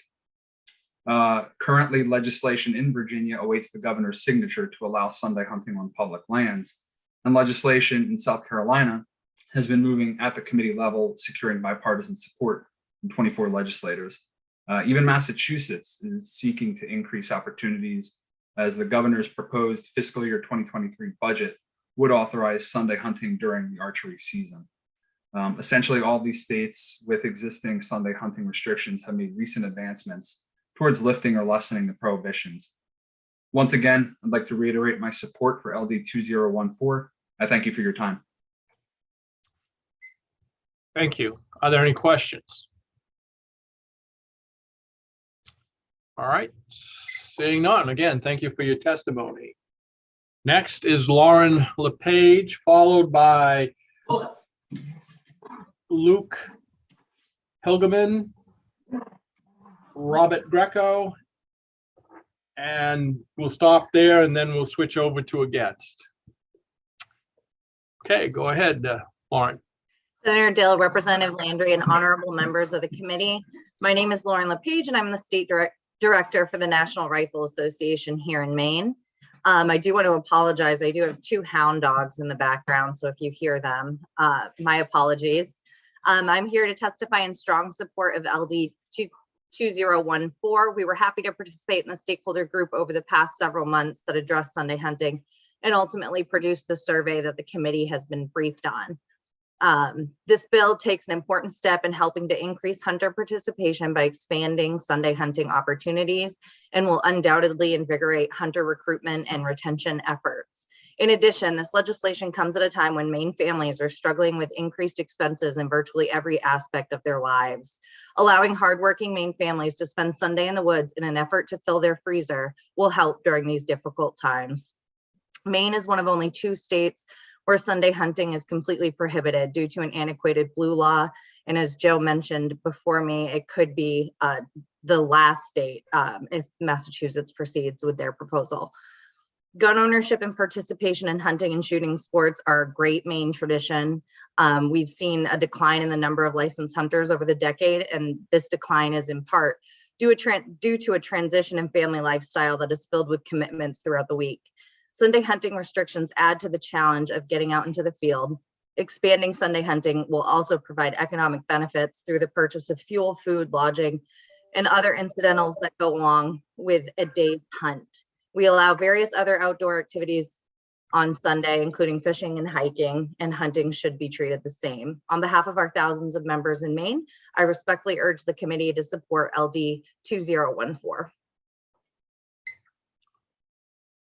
Thank you. Are there any questions? Oh, again, thank you for your testimony this morning. I guess it's still morning, yes. All right, next is Luke Hilgeman. Yes, sir. Good morning, Chairman Dill, and thank you members for holding this committee today. My name is Luke Hilgeman, and I'm the CEO of Hunter Nation. We're the fastest growing grassroots organization in the country, focused on uniting hunters to protect our outdoor lifestyle. We have members across the country, and many of them living right in the state of Maine. As most hunters would agree, we honestly prefer spending time in the deer blind rather than by a ballot box, and walking through our property rather than working through a legislative process that can, with all due respect, discourage someone from participating in government affairs. But since our organization has started, we've seen that we can make a positive impact from coast to coast by informing our members about the policy debates happening in their backyards. One of those policy debates is right here in Maine. This so-called blue law that's left over that prohibits people from hunting on Sundays has a severe negative impact on Maine's economy, Maine's conservation efforts, and on Maine's hunters. Here's what this debate should be about. Does this law hurt or help Maine's economy? Does this law hurt or help Maine's conservation efforts? And does this law hurt or help Maine's hunters? Without a doubt, Maine's economy is hurt by this law. In 2020 in Maine, as you guys discussed earlier in your budget deliberations, 152,000 hunters spent $210 million on hunting-related purchases. When we restrict the full weekend or day of hunting, that negatively impacts the total dollars that could help stimulate the economy. How many more hunters would plan longer trips in your state if they knew they could hunt the whole extra day? They would spend another night booking a hotel or a cabin, or another night heading to the local bar for dinner after a successful hunt, or another day shopping for resources they need to help them have a successful hunt. Maine's conservation efforts are also hurt by this law. In 2020, nearly $10 million went to Maine through the Pittman-Robertson Act and Johnson-Dingell Act. Both of these laws are vehicles that our government depends on to help conserve land, and both of these laws are directly impacted by how much hunters are spending. Funding for this federal support comes on direct taxes for purchases for hunting and fishing gear. Logically, this literally means that less money spent on hunting and fishing directly leads to less conservation of herds, Maine's hunters. If you're a parent like me, or if you're a godparent or someone that takes somebody into the outdoors, it's very challenging for your schedules to meet the demands of today's youth. Sports, activities, and normal household chores prevent people from getting to the outdoors as much as they'd like. So in Maine, if you're a parent trying to introduce your child or your grandchildren to the sport of hunting, you only have one day on the weekend to do so. How can we expect to inspire another generation of hunters when that's the case? To conclude, most hunters uphold the highest standards in ethics and common sense, and they don't trespass on lands that they don't have permission to be on. So to the landowners who are opposed to this bill, my question is, if trespassing isn't a big problem for you on Saturday, when hunting is allowed, what makes Sunday different? At Hunter Nation, we like to talk about things with truth, logic, and common sense. In Maine, if we apply truth, logic, and common sense to this debate, allowing Sunday hunting is a no-brainer. Again, I encourage everyone on this committee to please vote for this bill and allow Sunday hunting to continue in Maine. Thank you. Thank you for your testimony. Any questions? All right. Thank you again. Next is Ronald Greco, followed by, we start with the against, which is Claire Perry, Gordon Mott, and Don Flannery. Question from Tim Terrio. Representative Terrio. Thank you, Senator. It's not necessarily a question. It's I have an appointment that I've got to leave for, and I just want to let the committee know that no one supports Sunday hunting more than I do. But with the stakeholders come back with that information, I will not be supporting this legislation. And I just wanted to make sure everybody knew, but I have to leave. So, Okay. so I put that out there. All right. Thanks, Representative. All right, Ronald Greco. Hi, committee members. Thank you. Can you hear me okay? Yes. Yeah, I appreciate the time. I'm going to point out, some things, particularly a lot of the hypocrisy that we've seen through this process. It's been really disturbing for me watching this as a statistician, formerly when I was working for big business, and now as an executive running a nonprofit, basically with the sole mission to support getting kids out hunting in the woods. There is one and only one thing standing in the way of increasing youth participation in hunting in Maine, and it is the Sunday hunting prohibition. Removal of this prohibition will give our kids a fair chance to participate in these activities and grow to love our sport. We have lost hunters for years and years and years, decades. And if we continue to lose hunters, we continue to lose conservation funds and people that actually stick up for the wildlife. Hunters have historically been the majority of support for conservation efforts across the world, providing more funding than all other groups combined. Representative Terrio, I'm sorry that you had to jump off, but I don't understand how anybody can support Sunday hunting, but yet be against a Sunday hunting bill. That makes absolutely no sense to me. I'm going to go to the working group. It was disappointing. The working group did not represent the stakeholders and thus did not represent Maine's values. It was biased across many levels. I want to point out some things. 60% of testimony for LD 1033 was in support of that bill. Yet less than 17% of the committee of the working group members supported 1033. Conversely, there was 38% that were against LD 1033, yet when the working group was put together, 72% was made up of people that were against Sunday hunting and against LD 1033. The questions on LD 1033 were very specific to point out the negative impacts that Sunday hunting would bring. Not a single question, not a single mention anywhere in that survey about the positive benefits of allowing Sunday hunting, whether it be the economical benefit, whether it be the conservational value, whether it be the ability to manage our wildlife herd better, whether it would be kids getting a chance to participate in sports, whether it would give working Mainers a chance to take part in the hunt and provide food for their families. None, not one. What did we talk about? We talked about the potential negative impacts, which, by the way, for the most part, are all false. State after state after state goes through and repeals these Sunday hunting laws against these same issues. Landowners that are against it, landowners that are going to restrict access. Time and time again, these things do not come true. IFW has argued that they are concerned about increase in calls. State after state after state, same thing. I've spoken to Virginia, Pennsylvania, North Carolina, have statements written from them. They saw. Can you finish up in a sentence or two, please? Yep. I urge the committee to move this bill forward and start to work for Maine's people, particularly Maine's children that cannot be heard. It's time to leave the voices of Maine people to Maine people and let the corporations do what the corporations do. Thank you. Thank you. Are there any questions for Mr. Greco? All right, seeing none, thank you for your testimony this afternoon. And we'll move on to Claire Perry. Good morning. Can I ask a quick question? Because now I'm confused. Is this bill about the whole state, or I was thinking it was more a consolidated area? I believe that Representative Ordway had it kind of like north and west in parts of the state. I do not believe it was the entire state. Right, that was my understanding too. Okay, so I'll go forward. I'm going to address tradition in my testimony. I would like to say, but because of our original hunting traditions is the reason why we have an inland fish and wildlife department today.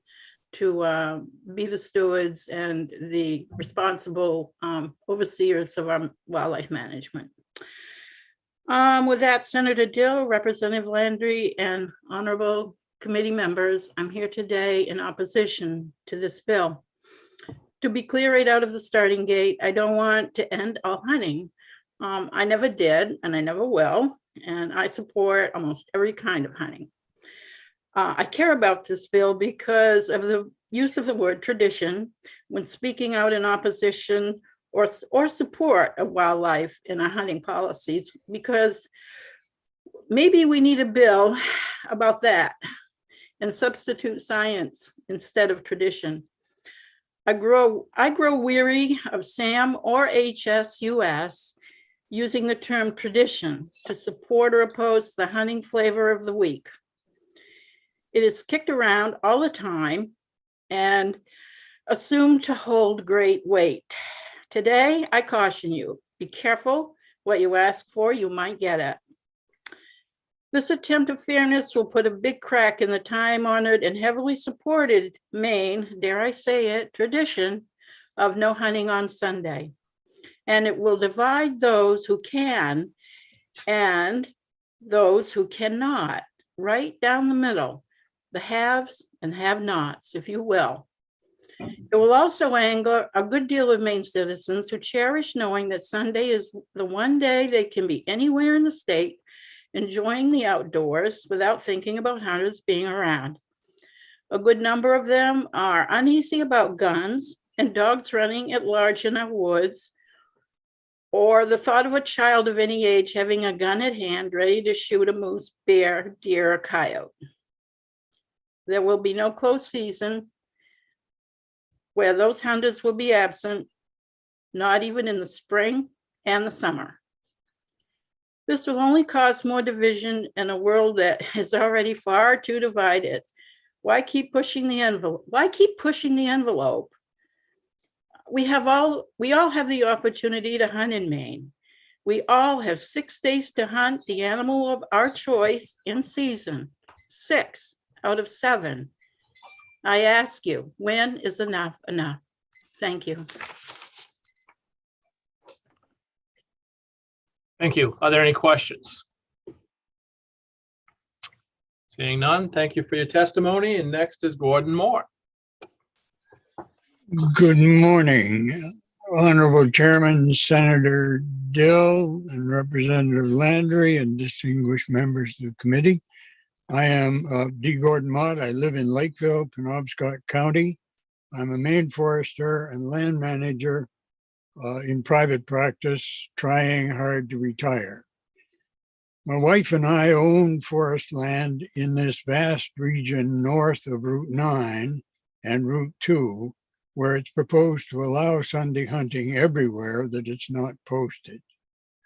Only a minority of people in the region support Sunday hunting. Majority oppose it. A large majority of private landowners who offer the places where hunting can take place oppose it.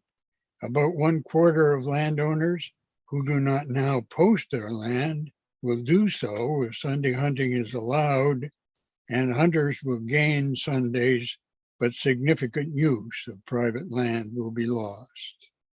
We personally support hunting on portions of our land.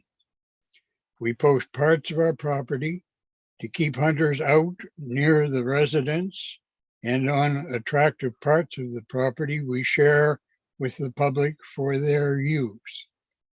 People want to know they're safe there. We also don't want night hunters near our residents without permission anymore, and dog packs anytime, let alone on Sundays all year round, as currently permitted, are unacceptable. I have serious concerns about the part of this bill that applies south of the no permission required line, but I'm most upset now on the injustice that's being proposed here in the vast area north of the no Sunday permission required line where our property is located. There are tens of thousands of landowners north of the no Sunday permission required line. Landowners everywhere in Maine, north and south of that line, should have exactly the same rights. It's proposed that our long-owned rights here to enjoy our privately owned properties free of hunters on Sundays will be taken abruptly. Hunters will be able to come armed year-round on Sundays, all night and day, and come to kill with dogs unless we spend the cost of posting our land. It costs most landowners more in time and materials to post property than it costs to purchase a hunting license. It's important to remember that Maine's wildlife belong to all the people, not just the hunters, and that landowners are people who own their fair share. There are many among us who want their wildlife share alive. Could you Why finish up in a should we not- sentence or two, please? Why should we not have the same rights to privacy on Sundays on our own property as all the other people in Maine? Please vote against this proposal to allow Sunday hunting that the majority of the people of Maine oppose and only the minority support. And please especially remove the proposed injustice and unfairness of treating landowners in parts of Maine differently about their private property rights. Thank you. Thank you. Are there any questions for Mr. Mort? Seeing none, thank you for your testimony this afternoon. Next is Don Flannery, followed by Don Kleiner, Jack Erler, and John Raymond. Good afternoon, Mr. Flannery. Good afternoon, Senator Dill, Representative Landry, and other committee members. I'm Don Flannery, the Executive Director of the Maine Potato Board. I don't often come before this committee. So for you that don't know who we are, we represent growers, dealers, and processors in the potato industry from Fort Kent to Freiburg and Bethel to Belfast. And this is probably in my 25 plus years being here. I think this is probably, I don't lost count, numerous times that we've spoken in opposition to Sunday hunting. The basis of our opposition is that we have had a great relationship with those that want to use land. And as you know, many of you know that have been to Aroostook County, there's a lot of it here that's in potato production. And we've had those great relationships with hunters, snowmobilers, and ATVs. And I think that, you know, as we look at this bill and we understand the reasons that people are proposing it, it's just that I think we have a system that is unique in that it does allow pretty much free access to land that in many areas you may not have to have that free access, or you may not have that free access with. You may have to pay for that access. And we think we have a system in place that isn't broke, so maybe we don't need to fix it. If you went and you polled every potato grower in the state of Maine, would there be some that say, yeah, I'd like to hunt on my own land on Sunday? And but I think as you have that discussion, as we've had that discussion with those growers over the years, it's a pretty good system and it's working. It's working for not only hunting, it's working for ATVs, snowmobiles, as I said. So yet again, as we have in the past, we would like to encourage this committee to not vote this bill forward. Thank you. Thank you. Are there any questions for Mr. Flannery? All right, seeing none, thank you for your testimony this afternoon. Thank you. Next, we have Don Kleiner.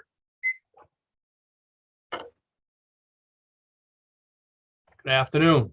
You're muted. I'm unmuted now. Thank you, Senator. Good afternoon, Senator Dill, Representative Landry, distinguished members of the Fish and Wildlife Committee. I'm Don Kleiner, representing the Maine Professional Guides Association. You have my written testimony. I would encourage you to read it. I think you've seen a good deal of it already this session. Couple of issues that I think are pretty critical here that I want you to consider.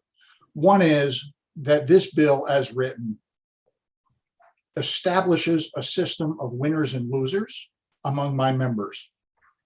Some will have greater opportunity than others. The other is reverse posting has been something we have long opposed in this state. This bill, as written, contains reverse posting. I don't think we want to give that up. It's been a luxury, and it's a tremendous asset to the hunters and fishermen of this state, not to mention the other outdoor recreationists. And anything that puts that at risk gives me deep concern. And finally, I want to point out that there are seasons that will be shortened because they're based on numbers of days, specifically under the current scheme, migratory birds. The duck seasons will be shortened because they're based on a number of days. You just added another day a week, you will shorten the season by roughly 1/7. In my case, that would be 1 week of woodcock hunting in the fall of the year. With that, if I might take leave for a second to not be so intense, Senator, I want to thank this committee because this is likely the last time I will speak in front of you. And when we started, I pointed out what an important role you all have in fish and wildlife management in this country and our state. I think this committee has performed admirably. I don't always agree with you. It's America. That's a good thing. But you've been thoughtful, careful, and I think done excellent work. Thank you. With that, I'm finished, Senator. Great, thank you. Representative Danny Martin. Thank you, Mr. Chair. Thank you, Mr. Kleiner, for your testimony. I have read your testimony, but for those that may not have, you are speaking in opposition to the current bill, correct? I'm sorry.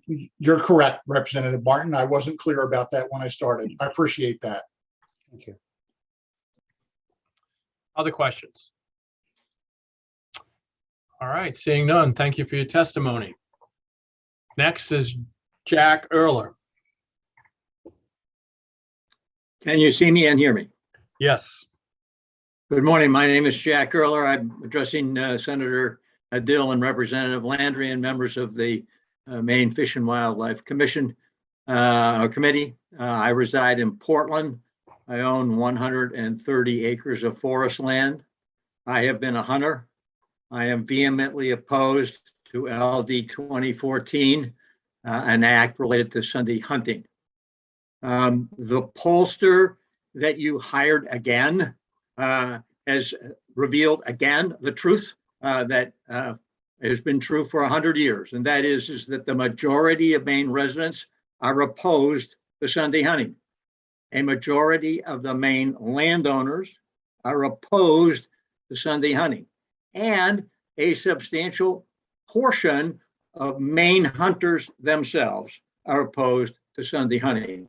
Sunday hunting has been on the books since 1893. I traced it back. It is not a blue law. It is a law related to having that day be open to persons who want to enjoy the out of doors without risking their lives.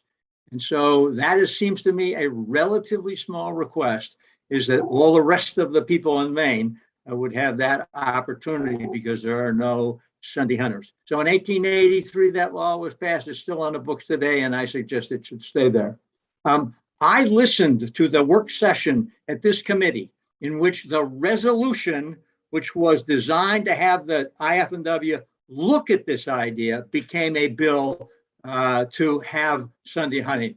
And I was frankly horrified by the discussion that I heard. What I heard was, hey, we've been trying to do this for years. Let's give this another shot. Or, oh, we're really sorry about those hunters, those poor hunters. They got to take a day off from work to hunt at Sunday. Well, too bad. Or don't bother us with what a majority of the people in the state of Maine want. They want to hike, they want to be outdoors, they want to enjoy the outdoors safely, but don't bother us with that, even though they're the majority. I was horrified by that. The provisions of this bill that one can hunt on Sunday in that person's own land or can hunt on the land of another with permission is worse than a total limitation, or at least as bad. Because the fact of the matter is that my wife and my children and my grandchildren like to be out walking and enjoying the woods. And they don't know necessarily that they're on my property or the neighbor's property, or as they climb a mountain on some other piece of property. And they want to know that if they climb the mountain on Sunday, they're not going to get shot at by some Yakko looking for whatever he's looking for, or she's ever looking for. So that provision is actually just as bad as just opening it up. And finally, one final thing, and that is the pollster that you got also said something very interesting, and that is if you institute Sunday hunting, you will face more private land closed. I agree with him entirely, because I would close my land to all hunters, because I don't think it's fair what the folks are doing here. Sunday, hunters can hunt 6 days a week. That's plenty. And if they want more, they're not going to hunt on my land. And that's not a threat. That's a fact of life. That's all I have to say. Thank you. Any questions? All right, next is John Raymond. Good afternoon, Senator Dill, Representative Landry, and the distinguished members of the Inland Fisheries and Wildlife Committee. I'd like to thank you for hearing us out today. My name is John Raymond, and I am the VP of ATV Maine, representing over 53 clubs, 250 businesses, and 3,200 members of ATV Maine. And just let me start with that. ATV Maine does not oppose hunting. Many of our members enjoy the sport 313 days a year. But one thing that ATV Maine does oppose is LD 2014. And here are some of our reasons. Our trail system is approximately 6,000 miles long and relies on private landowners' goodwill for over 90% of the system. And I want to repeat that. Our trail system is approximately 6,000 miles long, relies on private landowners' goodwill for over 90% of the system. As clubs obtaining trail permits for volunteering and negotiating many hours, if not years, for these permits to allow us to use their lands, as partners with them, the green landowners, we must support their request for not supporting this bill. For us at ATV Maine, the comprehensive study conducted by the department was an eye-opener for our group, especially the two tabs that were of great concern. Number one, 44% of the landowners who now allow hunting would reconsider their position. And number two, almost 25% of the landowners who allow hunting and other recreational access would consider restricting other recreational accesses.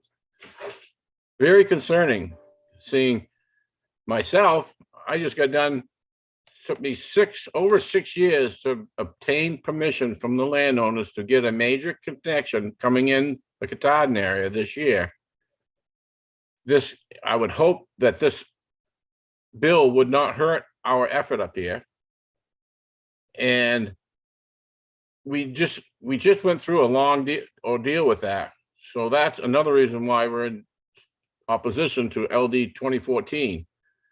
And we support the landowners and in recreation in Maine. Thank you for your committee for your time, and we'll try to answer any questions you might have. Thank you. Are there any questions? All right, seeing none, thank you for your testimony. I'm going to go a little bit out of order here. I see Representative Falkingham has joined us, and I think Representative Falkingham is in favor of the bill, but he wasn't here when we started, so I'm going to go back to him. Good afternoon, Representative. Good afternoon. Thanks for squeezing me in there too. So good afternoon, Senator Dill, Representative Landry, and members of the Committee on Inland Fisheries and Wildlife.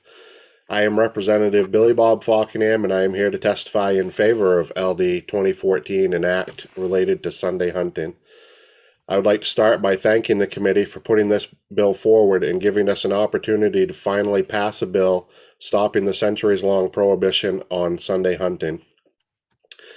I attend church nearly every Sunday, but that does not deter my desire to see this bill pass.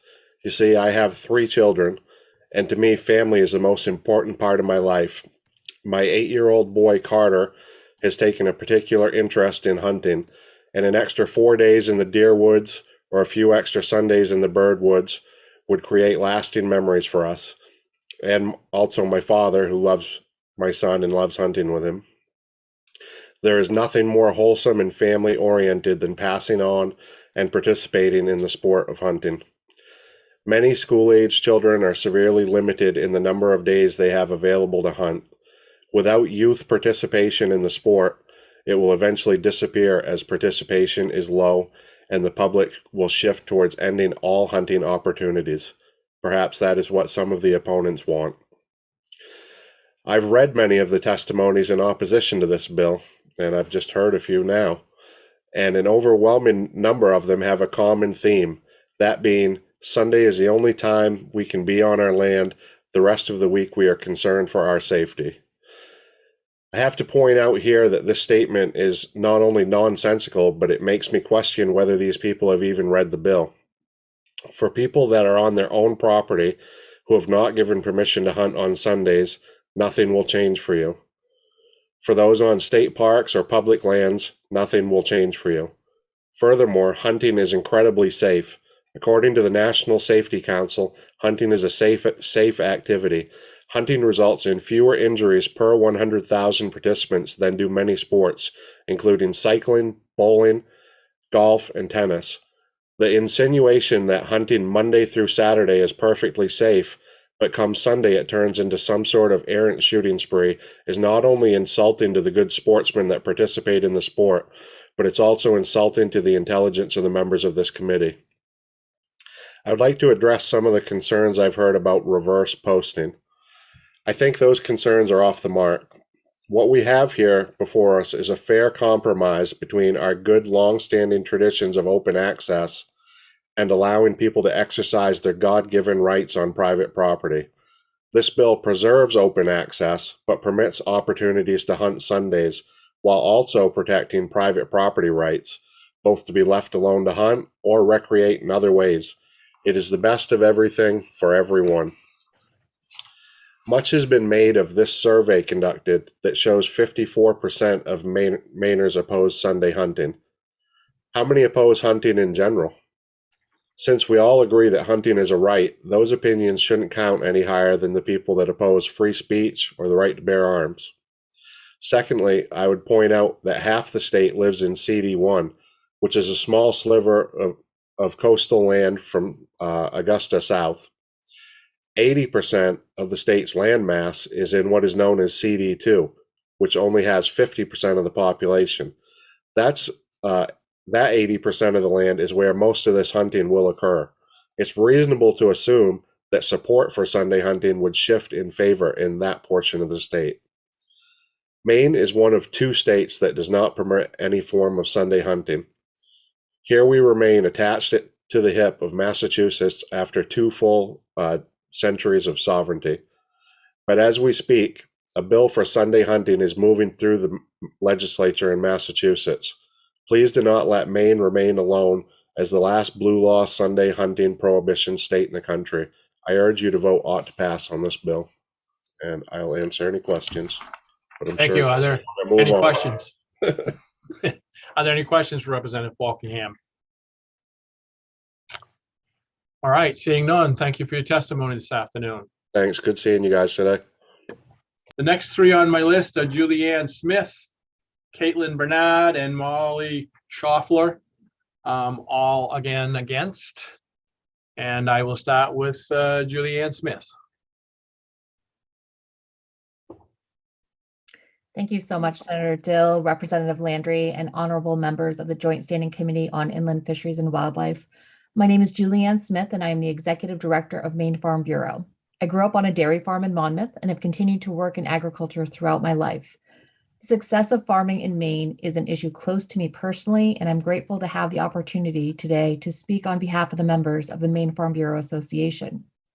Maine Farm Bureau is the state's largest grassroots farm advocacy organization. Our membership is comprised of every type of agriculture commodity and production philosophy.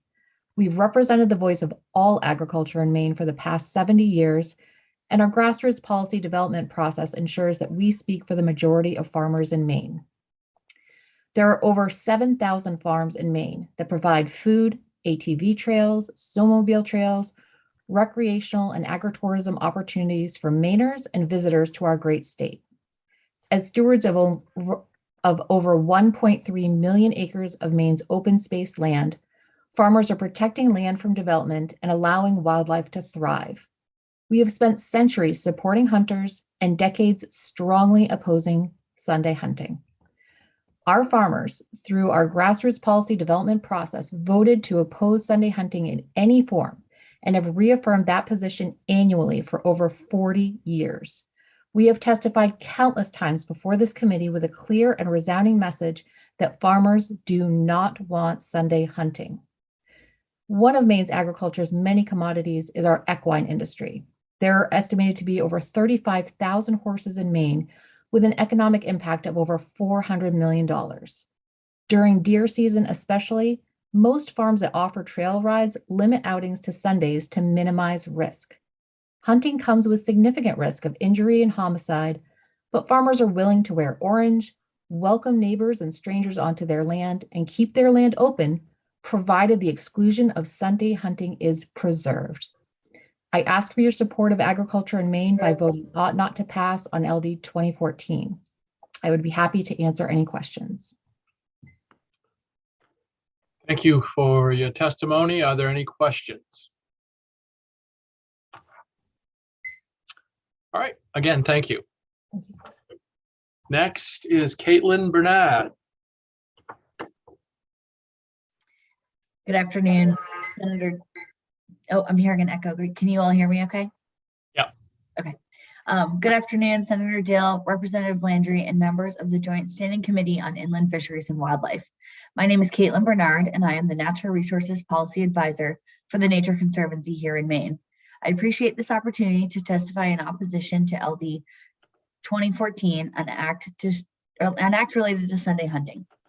TNC is a nonprofit conservation organization dedicated to conserving the lands and waters on which all life depends. Guided by science, we create innovative, on-the-ground solutions to our world's toughest challenges so that nature and people can thrive together. TNC has been leading conservation in Maine for more than 60 years and manages approximately 300,000 acres of conserved land across the state. As a large landowner in Maine, we take great pride in working with many user groups and communities in managing our properties to accommodate a variety of values and user groups. TNC has great working partnerships with Maine's natural resource agencies and the many other organizations that engage in natural resource management and recreation. Our staff frequently serve on stakeholder groups and advisory boards to share our insights and to learn how other communities are approaching land access and management. Our Maine Preserves Manager, Dan Grenier, currently serves on the Landowners and Sportsmen's Relations Advisory Board, which advises the Maine Department of Inland Fisheries and Wildlife. I believe you heard from Deputy Commissioner Tim Peabody that the LSRAB group also opposes this bill, and Dan has been following this process through that. TNC has more than 70 preserves in Maine, and almost 298,000 acres are open to hunting. The small portion of our properties that aren't open to hunting currently have management or deed restrictions that tie our hands. We also have over 200 miles of hiking trails on our lands available for public recreation access. TNC believes that the current law limiting hunting on Sunday strikes the right balance by giving all non-hunting resource users 1 day a week where hunters are not present. In addition, the bill before you would create a complicated regulatory scheme and then unnecessarily divide our state in half. It would create a burden on landowners and upset the delicate balance of public access on private lands. The current system is clear, easy to understand, and adding regional divides might unintentionally result in more landowners posting their land or choosing to post their land only on Sundays to appease non-hunting users. Last session, the committee directed the department to convene a stakeholder group. You've heard a lot about that. The survey results have been recently released and do not indicate support for the changes here proposed in LD 2014. We urge the committee to look more deeply at the survey and the outcomes of the stakeholder group and oppose this effort that goes against public sentiment. Happy to take any questions at any time. Thank you. Thank you. Are there any questions? All right, seeing none, thank you for your testimony. Next is Molly Schaffler, followed by Patrick Strout, Peter Bork, and Peter Triandafillo. Thank you. Senator Dill, Representative Landry, and members of the Inland Fisheries and Wildlife Joint Committee, thank you for this opportunity. I'm Molly Schaffler. I live in Northport, and I'm a member of the stakeholder group that worked on the Sunday hunting survey. I am here to testify in opposition to LD 2014. I was asked to join the Sunday hunting stakeholder group last fall to represent folks at large who recreate in Maine's woods as non-hunters. Almost all the non-hunters I spoke with are not comfortable being in the woods on hunting days so as not to interfere with those who are hunting and with concern for safety. The discussions we had during our 6 stakeholder meetings through the fall and winter were enlightening. The group brought diverse needs and perspectives to the table, and as we began to identify what we wanted to learn from the survey, it was inspiring to see that some common core values emerged within the group. 1, stakeholders in the group widely recognize the value of Maine's deeply rooted hunting tradition. The discussion was not about being for or against hunting. 2, the group expressed shared concern for protecting the long-standing tradition of access to unposted land that is available to all Mainers by law. Stakeholders were especially interested to know to what extent landowners would restrict access to their land should Sunday hunting be allowed. 3rd, many in the group acknowledged the value of the tacit understanding that has prevailed for generations among landowners, hunters, and other recreational users, that access to land is shared cooperatively and respectfully. Concern was raised in the group about the extent to which new landowners, especially those who are new to Maine, may or may not understand or respect this tradition of balancing landowner rights, access to private land, and cooperation and respect among all parties.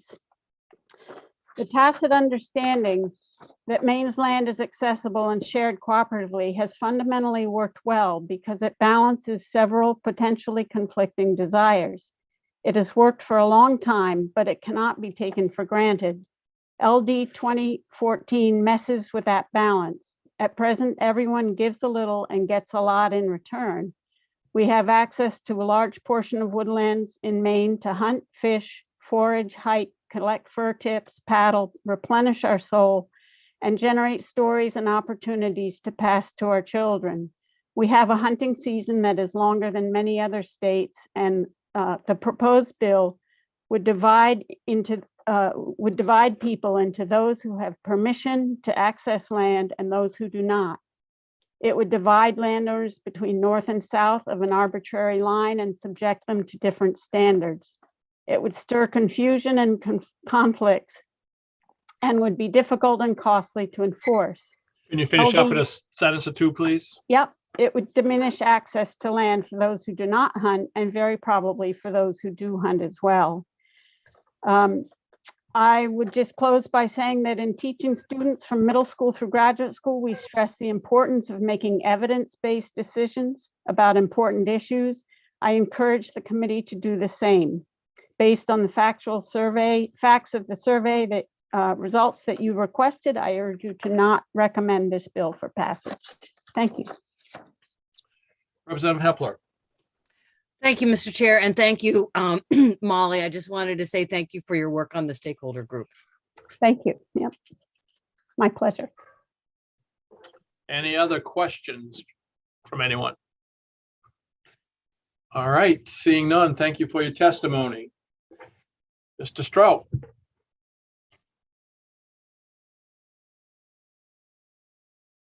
For some reason, you're muted, Patrick.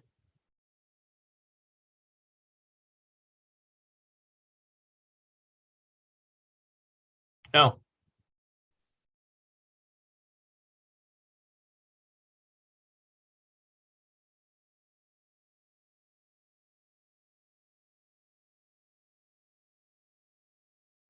We'll go on to the next one and see if you can, maybe you can go out and come back in. Maybe that will do it. I don't know. Next is Peter Bork. You hear me okay? Yes. Senator Dill, Representative Landry, and members of the Fish and Wildlife Committee. I'm Peter Bork, and I live in Farmingdale, Maine. And I'm speaking on behalf of myself and that of my family in opposition to 2014. I've just become aware of this new LD and act related to Sunday hunting. Essentially, this bill would open the whole state to Sunday hunting in some manner.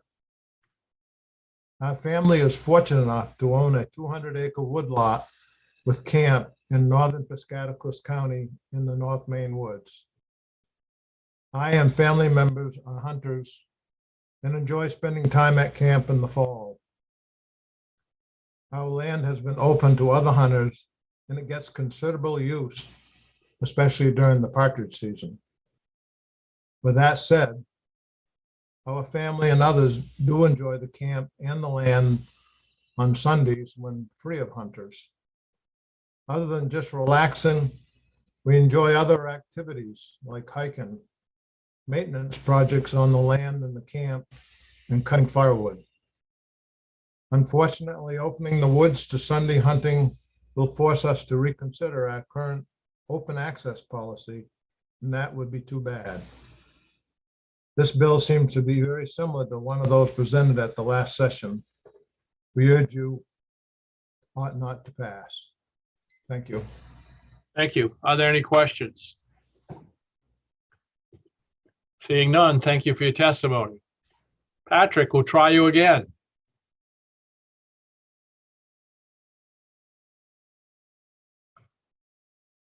All right, we'll try you again later. Peter, you're up. Can you hear me okay? Yes. Senator Dill, good to see you again. Representative Landry, distinguished members of the IFW committee, my name is Peter Triandafilou. I live in Orono and I represent Huber Resources Corp. It's a timberland management firm that manages about 600,000 acres in mostly northern Maine. I'm also a lifelong hunter and a member of the NRA. I'm here in opposition to LD 2014. You've heard most of what I want to say. You have my written testimony, so I'll be brief and just concentrate on 3 points, if I may, and direct you to my testimony for details. One is for somebody who moved here back in 1980, didn't grow up here, I am amazed, I continue to be amazed at Maine's unique system of access to private land. Mainers have access to millions of acres of land in an unfettered way, and that's really not common at all in the rest of the United States. We need to not take that for granted, and we need to think about how fragile that system is. And when we pass bills that impose new requirements on landowners, I think we threaten that system. I'm not saying that this bill would necessarily put people over the edge, but it has that possibility, I think. I find it quite ominous in having read the executive summary. I'll admit I haven't read the entire survey, but I read the executive summary, and I find it quite ominous to see how much of the public that currently allows access to their property say that they would restrict access if Sunday hunting were allowed. I don't think it's worth gaining a day of hunting as a hunter. I don't think it's worth getting a day of hunting to lose access near, especially in southern Maine and near populated areas. Thirdly, and this is important for my colleagues and my company, LD 2014 creates two separate treatment of Maine landowners. There's Route 2, basically north, is open to Sunday hunting, and the southern part of the state, you need written permission.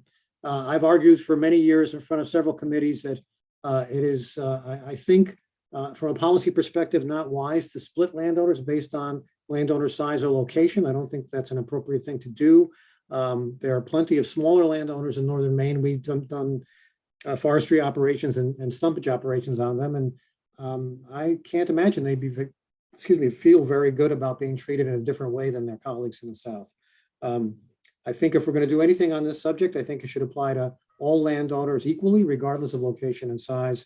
I think that would be much fairer. I really think that LD 2014 is well intentioned, and it's an interesting debate to have, but I think it would have the opposite effect of what's intended. I think it would reduce access to land, especially on small woodlots, and I don't think it would do much to help our tradition of access to private land.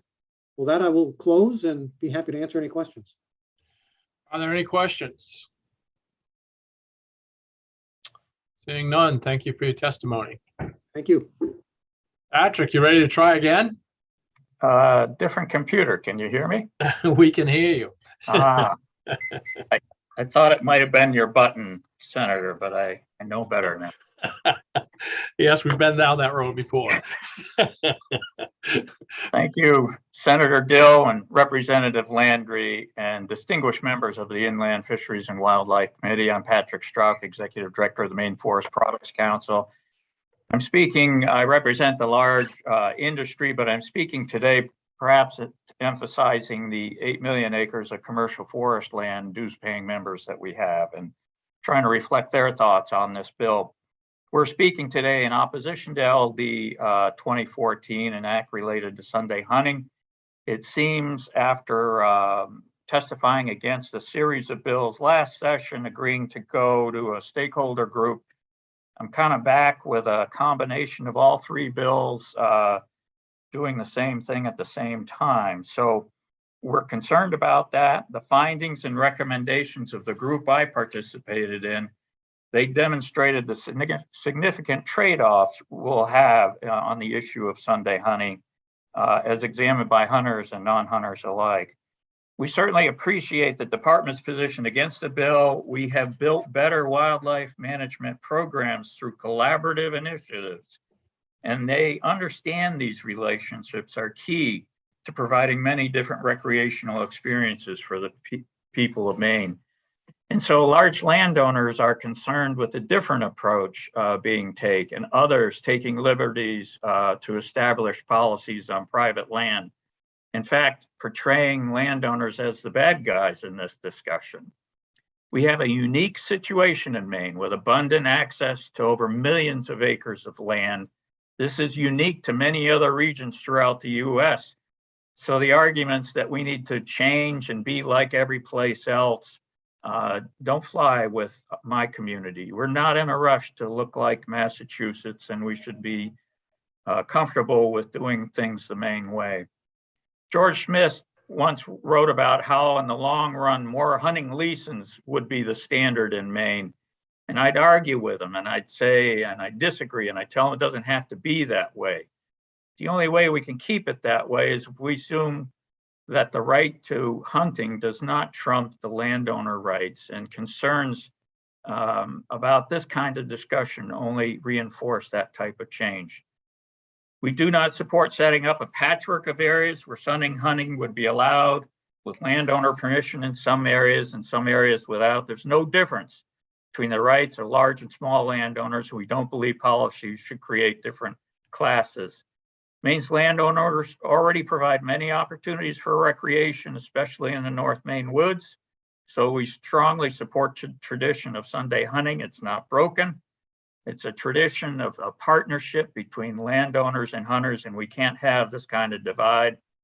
As far as my my wife's 8th grade class, those kids are very excited during hunting season. And it's difficult to keep them focused on their classes, and they seem to do. Can you finish up in a sentence or two, please? So I'd end with Paul Jakes, the former deputy commissioner of IFW, advised me on this very issue. When I first took the job, he said, you got to look the committee members in the eye and loudly proclaim that you don't want Sunday hunting. And while that's difficult to do virtually, the spirit is there. And I want you to know that my landowners are very concerned about this issue, and we don't want to have you supporting Sunday hunting. So we urge you not to vote on LD 2014, and I thank you very much. Thank you. Questions? Representative Danny Martin. Thank you, Mr. Chair. Mr. Stroud, thank you for your testimony. Patrick, percentage-wise, how much land in Maine is privately owned, in your opinion? Oh, it's around the 90% mark. Yeah, and would you agree that that's unlike the rest of other states that afford Sunday hunting? It's very unique. It's we face pressures that are unique to us. Lots of people want to, in the North Country, think of that as public land, and so we have the tension between public values and private rights, and we find creative solutions to that, like conservation easements that say if the public values the right to buy development rights so it doesn't get developed up there. That's what we do. We find creative ways in Maine to deal with all those kinds of situations. Thank you. Thank you. Any other questions? Seeing none, thank you for your testimony. Thank you. The next three to testify are Richard Nass, Cindy Balch, and Tom Doak. Welcome, Mr. Nass. Yes, good afternoon. I guess it is afternoon. Senator Dill, Representative Landry, members of the Inland Fisheries and Wildlife Committee. Joni and I live in Acton, Maine, on the New Hampshire border. We have 135 acres on the Salmon Falls River, and it's beautiful land. We've lived on this land for 50 years, almost 50 years. Here's the interesting part. This land abuts 500 or 600 acres, which are really good hunting land. If I'm forced to give permission to hunt on Sunday or not give permission, how is anybody going to know if they're on my land or any part of the other 300 or 400 acres that abuts my land? Joni and I are not hunters. We are, however, Republicans. And I say that only because this bill is beginning to have a flavor, a partisan flavor. I just want to make sure everybody knows that not all Republicans are in favor of this kind of proposal. We are opposed to LD 2014. Next month, I'm going to write a big check to the town of Acton for property taxes. I'm going to write another check in October. And for that check, I want to make sure that people who have hunted on this land can continue to hunt, and we promote hunting here. In fact, we recruit hunters because we have a deer problem down here. They're eating my garden, they're eating my regenerating red oak trees. We have never posted this land. I don't think this land has ever been posted. Our neighbors hunt on it, and there's never been any restriction that I'm aware of to do any activity on this land, and we're not about to do that, I hope. Our neighbors have hunted on this land for God knows how many generations. I don't want to be the one that tells them they can't hunt on Sunday. I want you to be the ones that tell them they can't hunt on Sunday. So this whole idea of giving permission is bogus, in my opinion. We encourage, and I said we actually recruit hunters. We also have many walkers on this land, people who use this land for other things, foraging, trapping, and other stuff. We basically are tree farmers. Deer season is also the best time to be out dealing with our tree farm issues. It's our time to be in the woods. It's about firewood. It's about maintaining trails and landings. It's about removing invasive plants. It's not, we believe it's not too much to ask for one day when we don't have to, as George Smith used to say, dress up like a pumpkin and go out in the woods. So we are opposed to this, and I want to make sure that hope that you will be opposed to it also. Also, I was one of the people that got surveyed by telephone.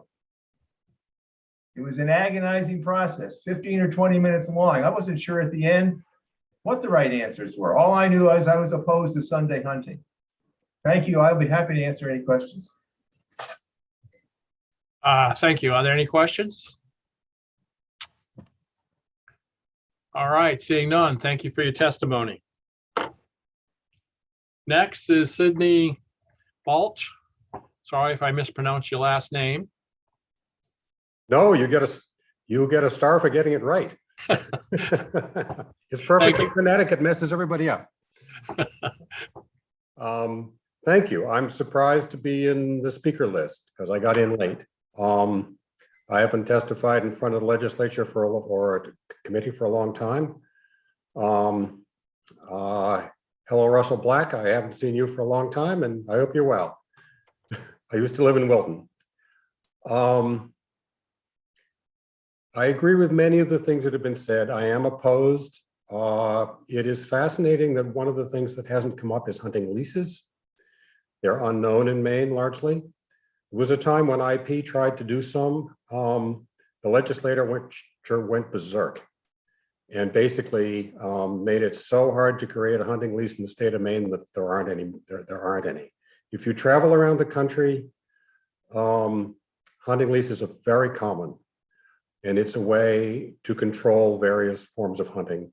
We're lucky in Maine in that it is open. It's surprising. It is amazing to go around and talk with other parts of the country and see how shocked the landowners there are about the concept of open land. One of the interesting things that has not come up is landowner liability. Maine has good laws for landowners to protect them from liability of something going wrong. I would hope that that would not change. I don't know what the insurance companies would say about adding one more day of hunting. I am a consultant now. I used to work for industry. I'm now working as a private consultant. And as I talk with landowners around here, I try to persuade them to have their land open to hunting. An amazing number of people post their land. And somebody said it's not logical. You're right, it's not logical. It's a gut fear that many people have. All of the statistics about hunting being safe, which are correct, don't make any difference at all to them. We are also, as we just heard, we're going to have a deer problem. We have a growing deer population problem. It's not in northern Maine. They have too few deer. There are parts of Maine that are rapidly becoming overrun with deer. We're going to be Connecticut. And so we need land open for hunting. We need hunting. We need more hunting. The fact the season's as long as it is good, it could be lengthened, but I think you need to protect Sunday as a time when people don't have to be concerned, rational or not. I think it's a very important aspect of Maine tradition, as has been said. So I urge you to vote against this bill and not pass it. And I'm happy to answer questions. Been in the woods a long time. Happy man in the woods. Want to go on being happy. Thank you. Are there any questions? All right. Thank you for your testimony this afternoon. Next, we have Tom Doak, followed by Tyler Brown and Jessica Leahy. Thank you, Senator. Senator Dill, Representative Landry, members of the committee. My name is Tom Doak. I'm Executive Director of the Maine Woodland Owners. In speaking in opposition, Maine has the highest percentage of private land in the state, in this country, and it also, there's no place in this country that has better access to private land. Let's be clear, there's rarely, if ever, a benefit landlords providing access to their land, but they do it, the vast majority of landowners, and they do it for two reasons. They believe in the tradition and it's the right thing to do, and they know they have a day to fully enjoy their property. There's a lot of misinformation about Sunday hunting and the impacts. You've heard it, it's called the old blue law. Well, in fact, it is the #1 reason why so much land, private land, is opened up for hunting. You hear about the decline in hunting. Actually, the numbers don't bear that out. The last 3 years have seen an increase in each of the last 3 years of hunting sales. Sunday hunting is blamed for not having enough opportunities to hunt. There are 313 hunting days in Maine, and that doesn't include the 8.5 months you can hunt at night for coyotes without the permission of a landowner. The deer season, people talk about the deer season. The deer season actually starts in the middle of September with bow hunting, then to crossbows, regular firearm, and then muzzleloader. It runs from middle of September to middle of December. And one more piece of information might be useful to the committee that hasn't been talked about. If Sunday hunting is such an impediment, why in 2021 was it the highest deer harvest in 50 years in the state of Maine? I sat on the task force group, and I came out of the briefing from the survey person that said, great, we can now, I thought the information was so overwhelming in opposition that I said, we can finally get back to working together, which we've done for many, many years, landowners and land users and hunters all working together to keep this great outdoor heritage alive in Maine. And I don't know, maybe I was mistaken. I can say that I'm surprised that there are hunting interests in favor of the access by permission only. because that is what I always thought was the biggest fear of the hunting community. That this bill would actually grant greater rights to game that for landowners than non-landowners. That's never been anything that we have asserted, and I'm not sure that that's what how most hunters would feel. It also, when you require written permission, it is very easy to sell hunting rights or lease land. It's the norm in other states. That's unheard of in this state. In other states, it goes to the highest bidder or whoever wants to pay them, who can afford to pay the most money for the best hunting spots. That's not what we want in the state of Maine. I'll just give you a couple quick results from the survey that I don't think have been discussed. Yep. Finish up in a sentence or two, please. Okay, then I won't. Then I will say that's been 38 times in the last 45 years that these Sunday hunting has failed. You have a comprehensive survey that shows that this committee requested it, overwhelming opposition, and the same survey shows significant loss of access for hunting and outdoor activities. It's hard to explain. It's hard to understand. It's hard to explain to landowners what other evidence is needed to show that Sunday hunting is a bad idea. Enough is enough from the landowner point of view. Thank you. Are there any questions for Mr. Doak? Seeing none, thank you for your testimony. Next, we have Tyler Brown. Do I see Tyler Brown? I'm bringing him in. Followed by Jessica Leahy, please.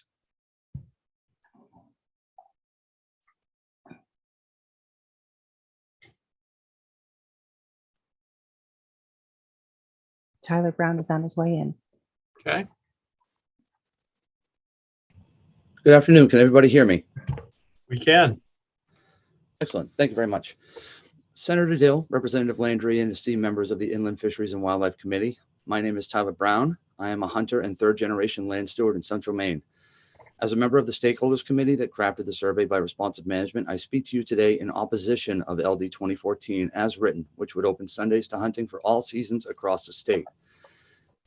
I was very impressed with the careful consideration by this committee, Inland Fisheries and Wildlife, and those involved in the stakeholder group to create a thorough and neutral survey to examine how the people of Maine felt about Sunday hunting. It showed 54% of Maine's population opposed, with 35% supporting it. Maine's rich hunting tradition is a privilege, not a right. And with our implied permission structure, it provides opportunities here that are unlike any in the country, with residents and non-resident hunters enjoying access without permission to millions of acres unless it's posted. Posting one's land is a significant time and financial investment that many landowners forgo, as they are happy to share their property with hunters while able to enjoy their land during hunting seasons, 1 day a week, free of hunting pressure. LD 2014 will put undue strain on hunter and non-hunting relationships, verified by the survey that showed 68% of all landowners oppose Sunday hunting. Should it pass, there's potential that more landowners who previously allowed access to their property could restrict access to their land, reducing hunting and all outdoor recreational opportunities. This concern was verified by data in the survey. As others have mentioned, the data showed that 64% of all Maine landowners who always allow hunting to their property results in 13 million acres of land currently allowing access to Maine hunters. Should Sunday hunting be opened, however, there's a potential for over 40% of that land, equating to 5 million acres, being closed to hunting and possibly all outdoor recreational activities. The metric also includes the large industrial landowners, of which 80% were opposed, with over 62% of landowners in the North region against Sunday hunting. This legislation will place the burden of enforcement on the landowner, requiring their boundaries to be surveyed and marked to prevent encroachment and ensure enforcement. This legislation also does not address how pursuit of a wounded game animal onto land the hunter does not have permission to hunt would be handled. Should the wounded quarry the hunter is pursuing cross into land they do not have permission for, the hunter would need to receive permission first, then re-engage in pursuit, which could result in meat spoilage, possibly the total loss of the animal. As a hunter and land steward and father, however, raising the fourth generation of hunters in Maine, I do support opening Sundays to hunting, just in a more conservative and incremental approach. Where youth hunters do not have the luxury of vacation time from school during the fall hunting seasons, like the majority of us adult hunters do, I support creating more opportunity for youth hunters to engage in the sport and foster the next generation, which is included in my written testimony are some proposals I hope you all consider. Those recommendations offer a middle ground compromise while offering proper safeguards for landowners. They will allow for an incremental and conservative approach in order to address the concerns of 68% of landowners opposed to Sunday hunting and reduce the loss of 5 million acres of land. You And I finish hear the up in a timer- sentence or two? Yep. Yeah, I hear the timer. I'll finish up right now. Any legislation proposed in regards to Sunday hunting needs to be carefully implemented to preserve our tradition of implied access and minimize risk of closed access. Our family, as owners of a working forest, do allow access, but post portions of our holdings to reduce safety concerns, understanding well the cost and time of doing so. Other portions that are not posted, we allow access to hunters in all outdoor recreation areas, including the ITS trail system. However, should LD 2014 be passed as written, we will need to invest significant time and financial resources to mark and maintain our boundaries while restricting access to recreational use in order to prevent encroachment and reduce safety concerns. I thank you all very much for your time and consideration of my testimony and your service to our state. I'm available for any questions. Are there any questions? Seeing none, thank you for your testimony. Thank you all. And the next person we have is Jessica Leahy, neither for nor against. Great, thank you. Senator Dill, Representative Landry, and distinguished members of the committee, I'm Jessica Leahy.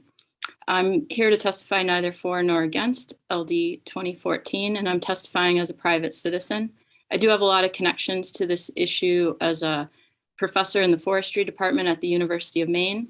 I'm appointed on the department's Landowner Sportsmen's Relations Advisory Board, former board president of Maine Woodland Owners, and also a licensed hunter.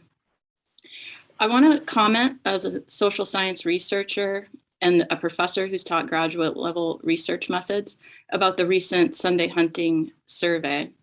The survey is very credible, and I think that it should be considered valid and reliable. And I want to cover a couple of points for why I think you should feel comfortable trusting the survey.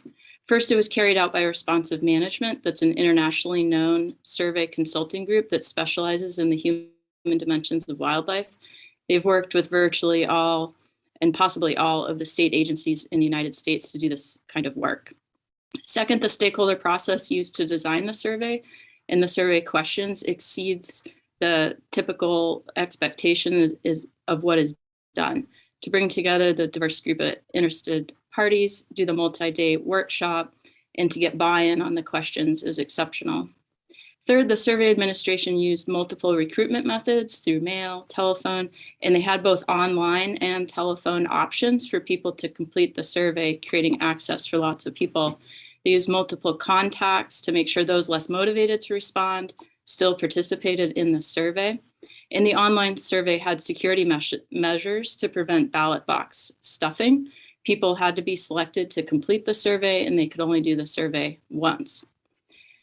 Next, the sample size approaches 3,000 participants across all of the groups that they had. The general population and hunter samples had statistical weights applied to make it representative. The landowner sample was not weighted, but is still likely representative at the statewide level. Doing a dive in on that, the sampling error that you'll see is that the sampling error at a 95% confidence level is plus or minus 3% for the general population and the hunters.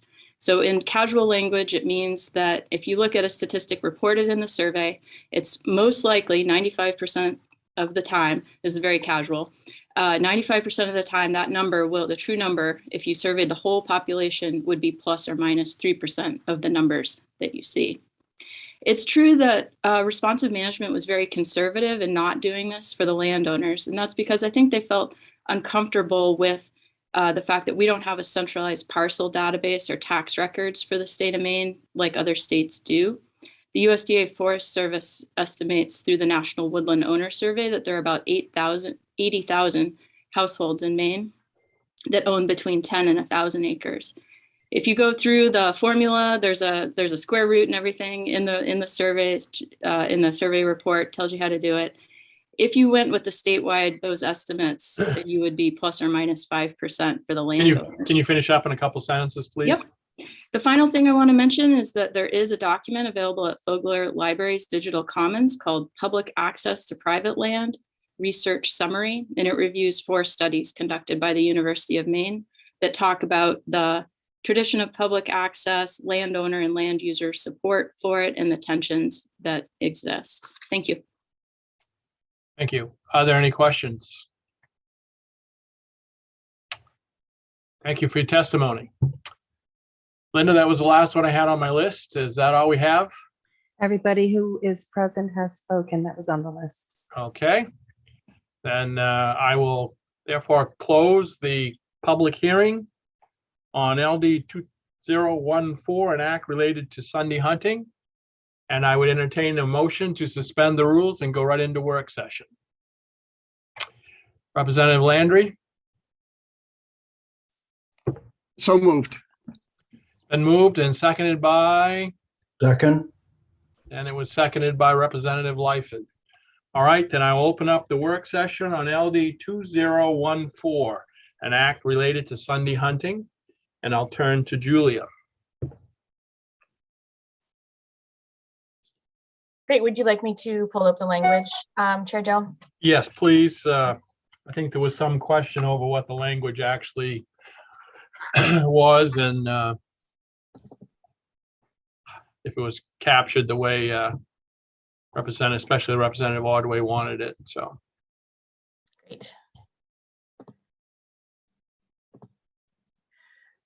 Okay, so here we have it, and we can go over the specific language as well, but I'll just go over the summary as well. So this bill allows persons to hunt wild animals and wild birds on Sunday north of US Route 2 from the New Hampshire border to Bangor, north of Route 9 from Bangor to the Canadian border, and with any portions of the White Mountain National Forest in the state. The bill also allows landowners in all other areas in the state to hunt wild animals and wild birds on their private property on Sunday. And it also authorizes a person with written permission from the landowner to hunt wild animals and wild birds on the landowner's private property on Sunday. The Department of Inland Fisheries and Wildlife is directed to adopt rules to implement these provisions. And if you'd like, we can do a language walkthrough. First, let me ask Representative Ordway if he's available. I have the video off because I have a pretty unstable connection here. Yep, no problem. Did you just follow what she said, Representative? I did, and that was the proposal. I'm not married to all of that language. I would like to see where the committee is and work out some different language if that pleases the committee that would do better. But it was at the time of the motion was combining the two bills that we heard. Okay. So that led us to this stakeholder group. Great. Okay. Thank you. There are questions for Julia. Would you like her to walk us through the whole thing? It's only a page or so. Everybody okay with the summary? All right, discussion.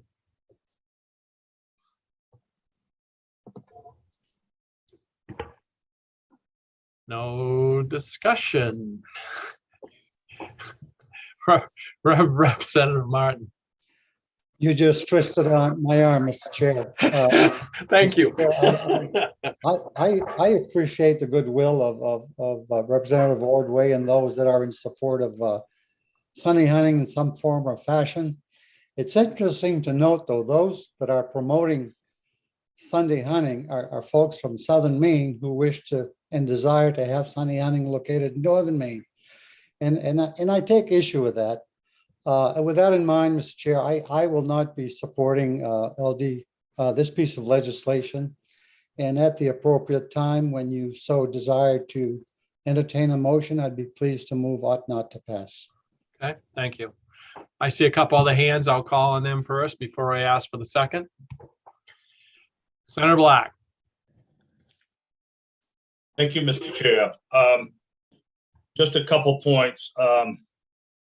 I was on the stakeholders group and I went to several of the meetings and I was not happy with the direction of where the stakeholders group went. It was heavily weighted against hunters, I felt, and it was supposedly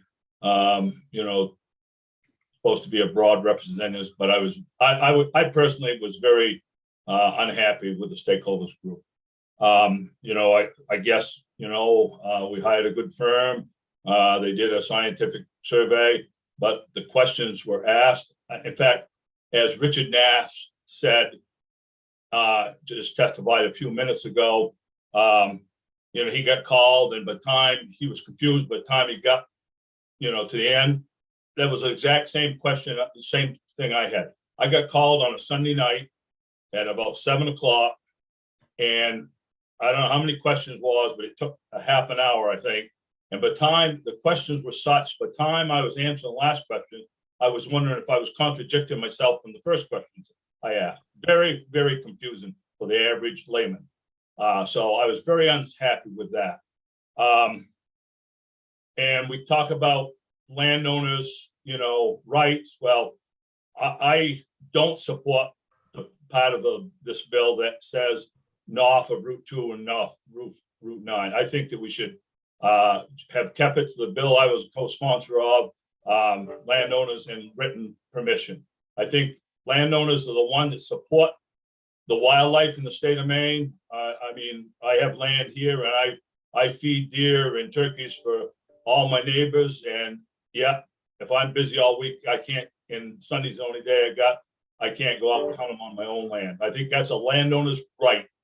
I'm paying the taxes, I'm paying the insurance on it. I should have that right.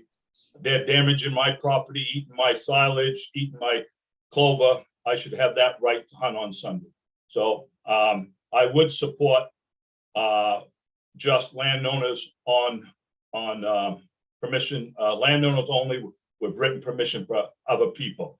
And we can say what we want to. Everybody can speculate about posting, but with COVID, posting is coming. I'm seeing people all over Franklin County buying up land, 1,500 acres, 5,000 acres from out of state, and they're posting it, and it's coming whether we want it or not. So I as far as seeing more posting land, it's coming. And just get ready. You better have your place that you want to hunt prepared, because a lot of your places that you've been hunting aren't going to be available. So I would say that I would support just landowners and landowners with permission only. Okay, Representative Ordway. And I'd probably be willing to go with Senator Black's suggestion too with this, but to Representative Martin, yes, apparently we're down south here advocating for hunting up north. As you know, many of you know that Representative Martin is my part-time representative when I go to my property up north. But the majority of the opposition to this is in southern Maine. That was my whole purpose in the beginning of doing the north of Route 2. So I think it's just time. It's time to do something with this bill. We've heard lots of testimony that it's, 40 years plus of trying to change this law. So I see the economic impact that would have on northern Maine. I believe. I think that if the guides and sporting camps are losing customers to states where they can go hunting all year, all week long, as opposed as the big landowners. I think the biggest landowner was neither for nor against. They didn't testify. It's a rumor I heard. They didn't want to get involved. So I would, we'll keep the discussion going before I do any motions to amend. Other than that, I think it's time. Representative Neto. Thank you. I guess I was also disappointed that the survey did not include hunting on your own property. I think that if I own land and I want to go hunting, I should be able to on Sunday. although I do have to say that my husband is he's the hunter and he opposes hunting on Sunday, so. But, yeah, so, but I really truly was disappointed that that specific question wasn't asked. I'm not sure why it was not asked. Representative Hepler. Thank you, Mr. Chair.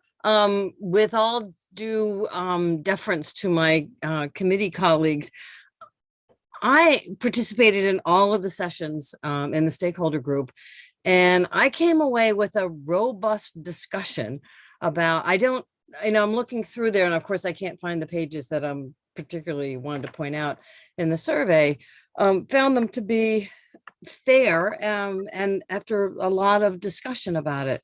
I appreciate the time that people who testified took to read the survey results and to listen to the explanations. And what I understand from this committee is that we had this survey because I heard from all of you who've been on this committee before, is that this bill comes up every 2 years and we hear the same arguments for and against. So we paid a lot of, well, the department paid for a lot of money for this survey. And to me, the results are clear. There's not overwhelming support, and in fact, more opposition to this than in favor. So I can't see myself supporting this bill. Thank you.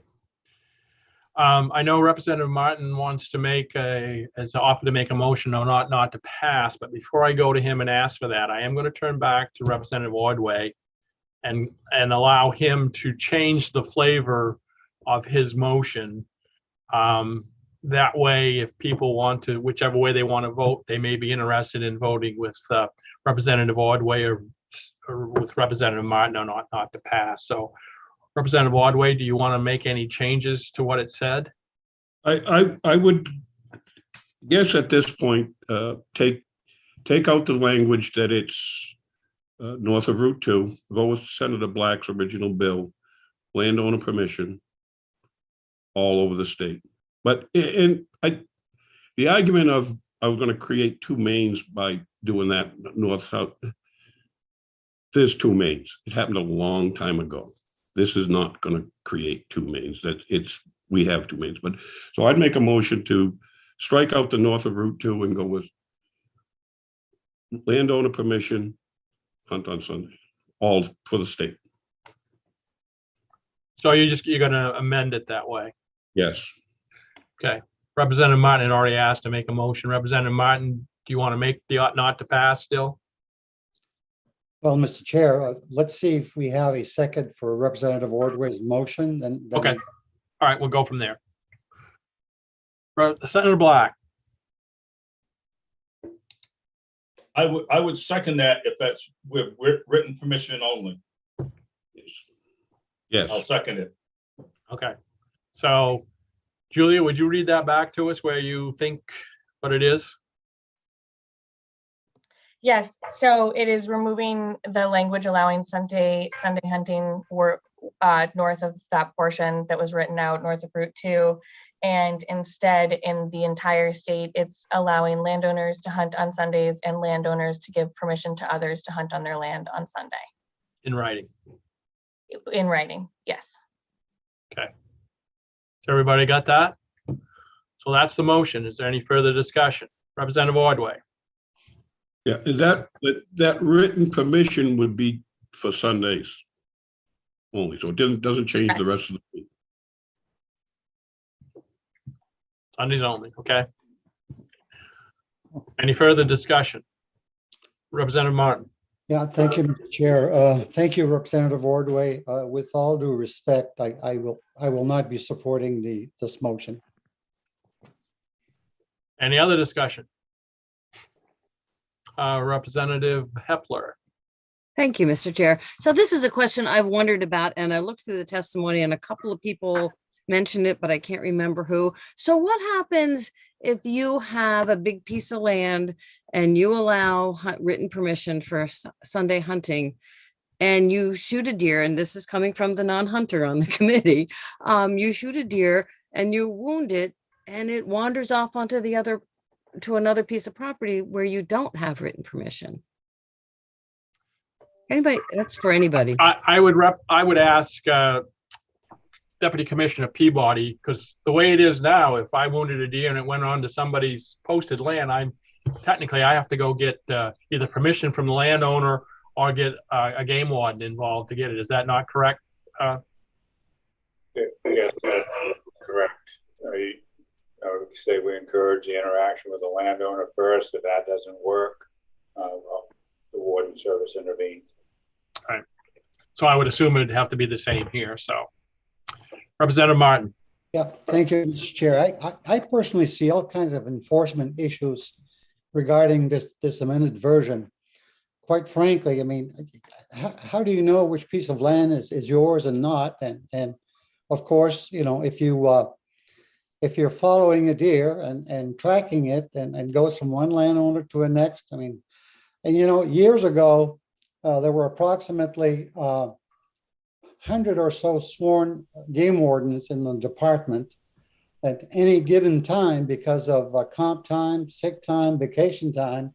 You'd have about 30, 35 game wardens at one given time. This will create other issues, including dollar-wise, to the department. I'm assuming, Deputy Commissioner Peabody, that the department is still opposed to this amended version, or am I mistaken? That's correct. We've stated our position. Thank you. Senator Black. Yeah, in reference to Representative Martin, I mean, it would be up to the landowner and the hunter who's getting written permission to make sure they knew what property they were hunting on. I mean, that would be just like any other criteria you would have hunting. You know, district wise, you know, hunting zone or whatever. You would have to. You'd be responsible for yourself. And if you broke the law, you'd be breaking the law. Representative Ordway. Yeah, two things there. The wardens already work on Sunday. I'm had an interaction with a warden ice fishing yesterday. No, a good one.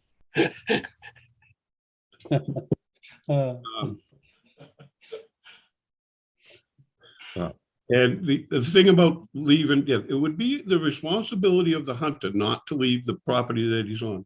And there's a very simple app, and I just used it, that spells out maps, and it'll give you the landowner's name. It works off GPS.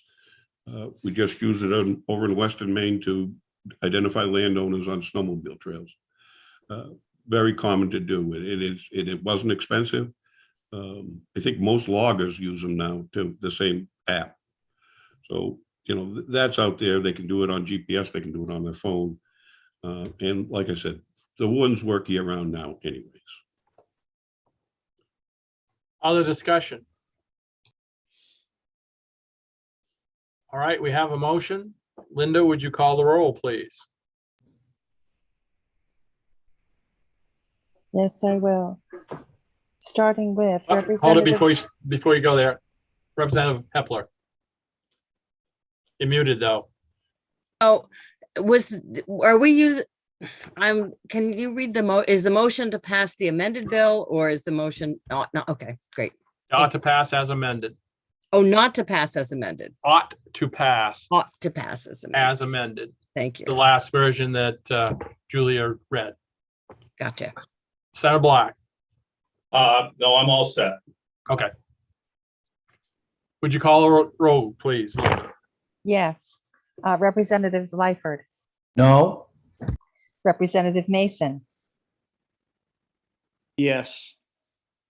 Representative Hepler, No. and Senator Black, Yes. Senator Dill, No. Representative Landry, No.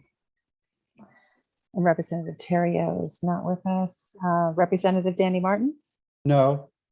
Representative Ordway, Yes. Representative Ali. You're muted, sir. You're muted. No. Representative Nadeau, No. and Representative John Martin is not here, so that makes 3 in favor, 7 opposed. and 3 absent. Okay, so on LD 2014, an act related to Sunday hunting is ought not to pass prevails. And with that, I will close the work session on LD 2014. Julia, is there anything else to come before us now? Not that I'm aware of, Chair Dill. Linda, anything from you? No, I don't have anything either. Okay, and we assume that we will have a work session next Monday, the 21st, on LD 1965, if we get permission. Representative Martin. Just want to say, Mr. Chair, outstanding work on your part. Thank you. Senator Curry, you're here. Would you like to vote before we adjourn? No. Recorded as, did you get No. that, Linda? No. All Yeah. right. So that's 8 in favor.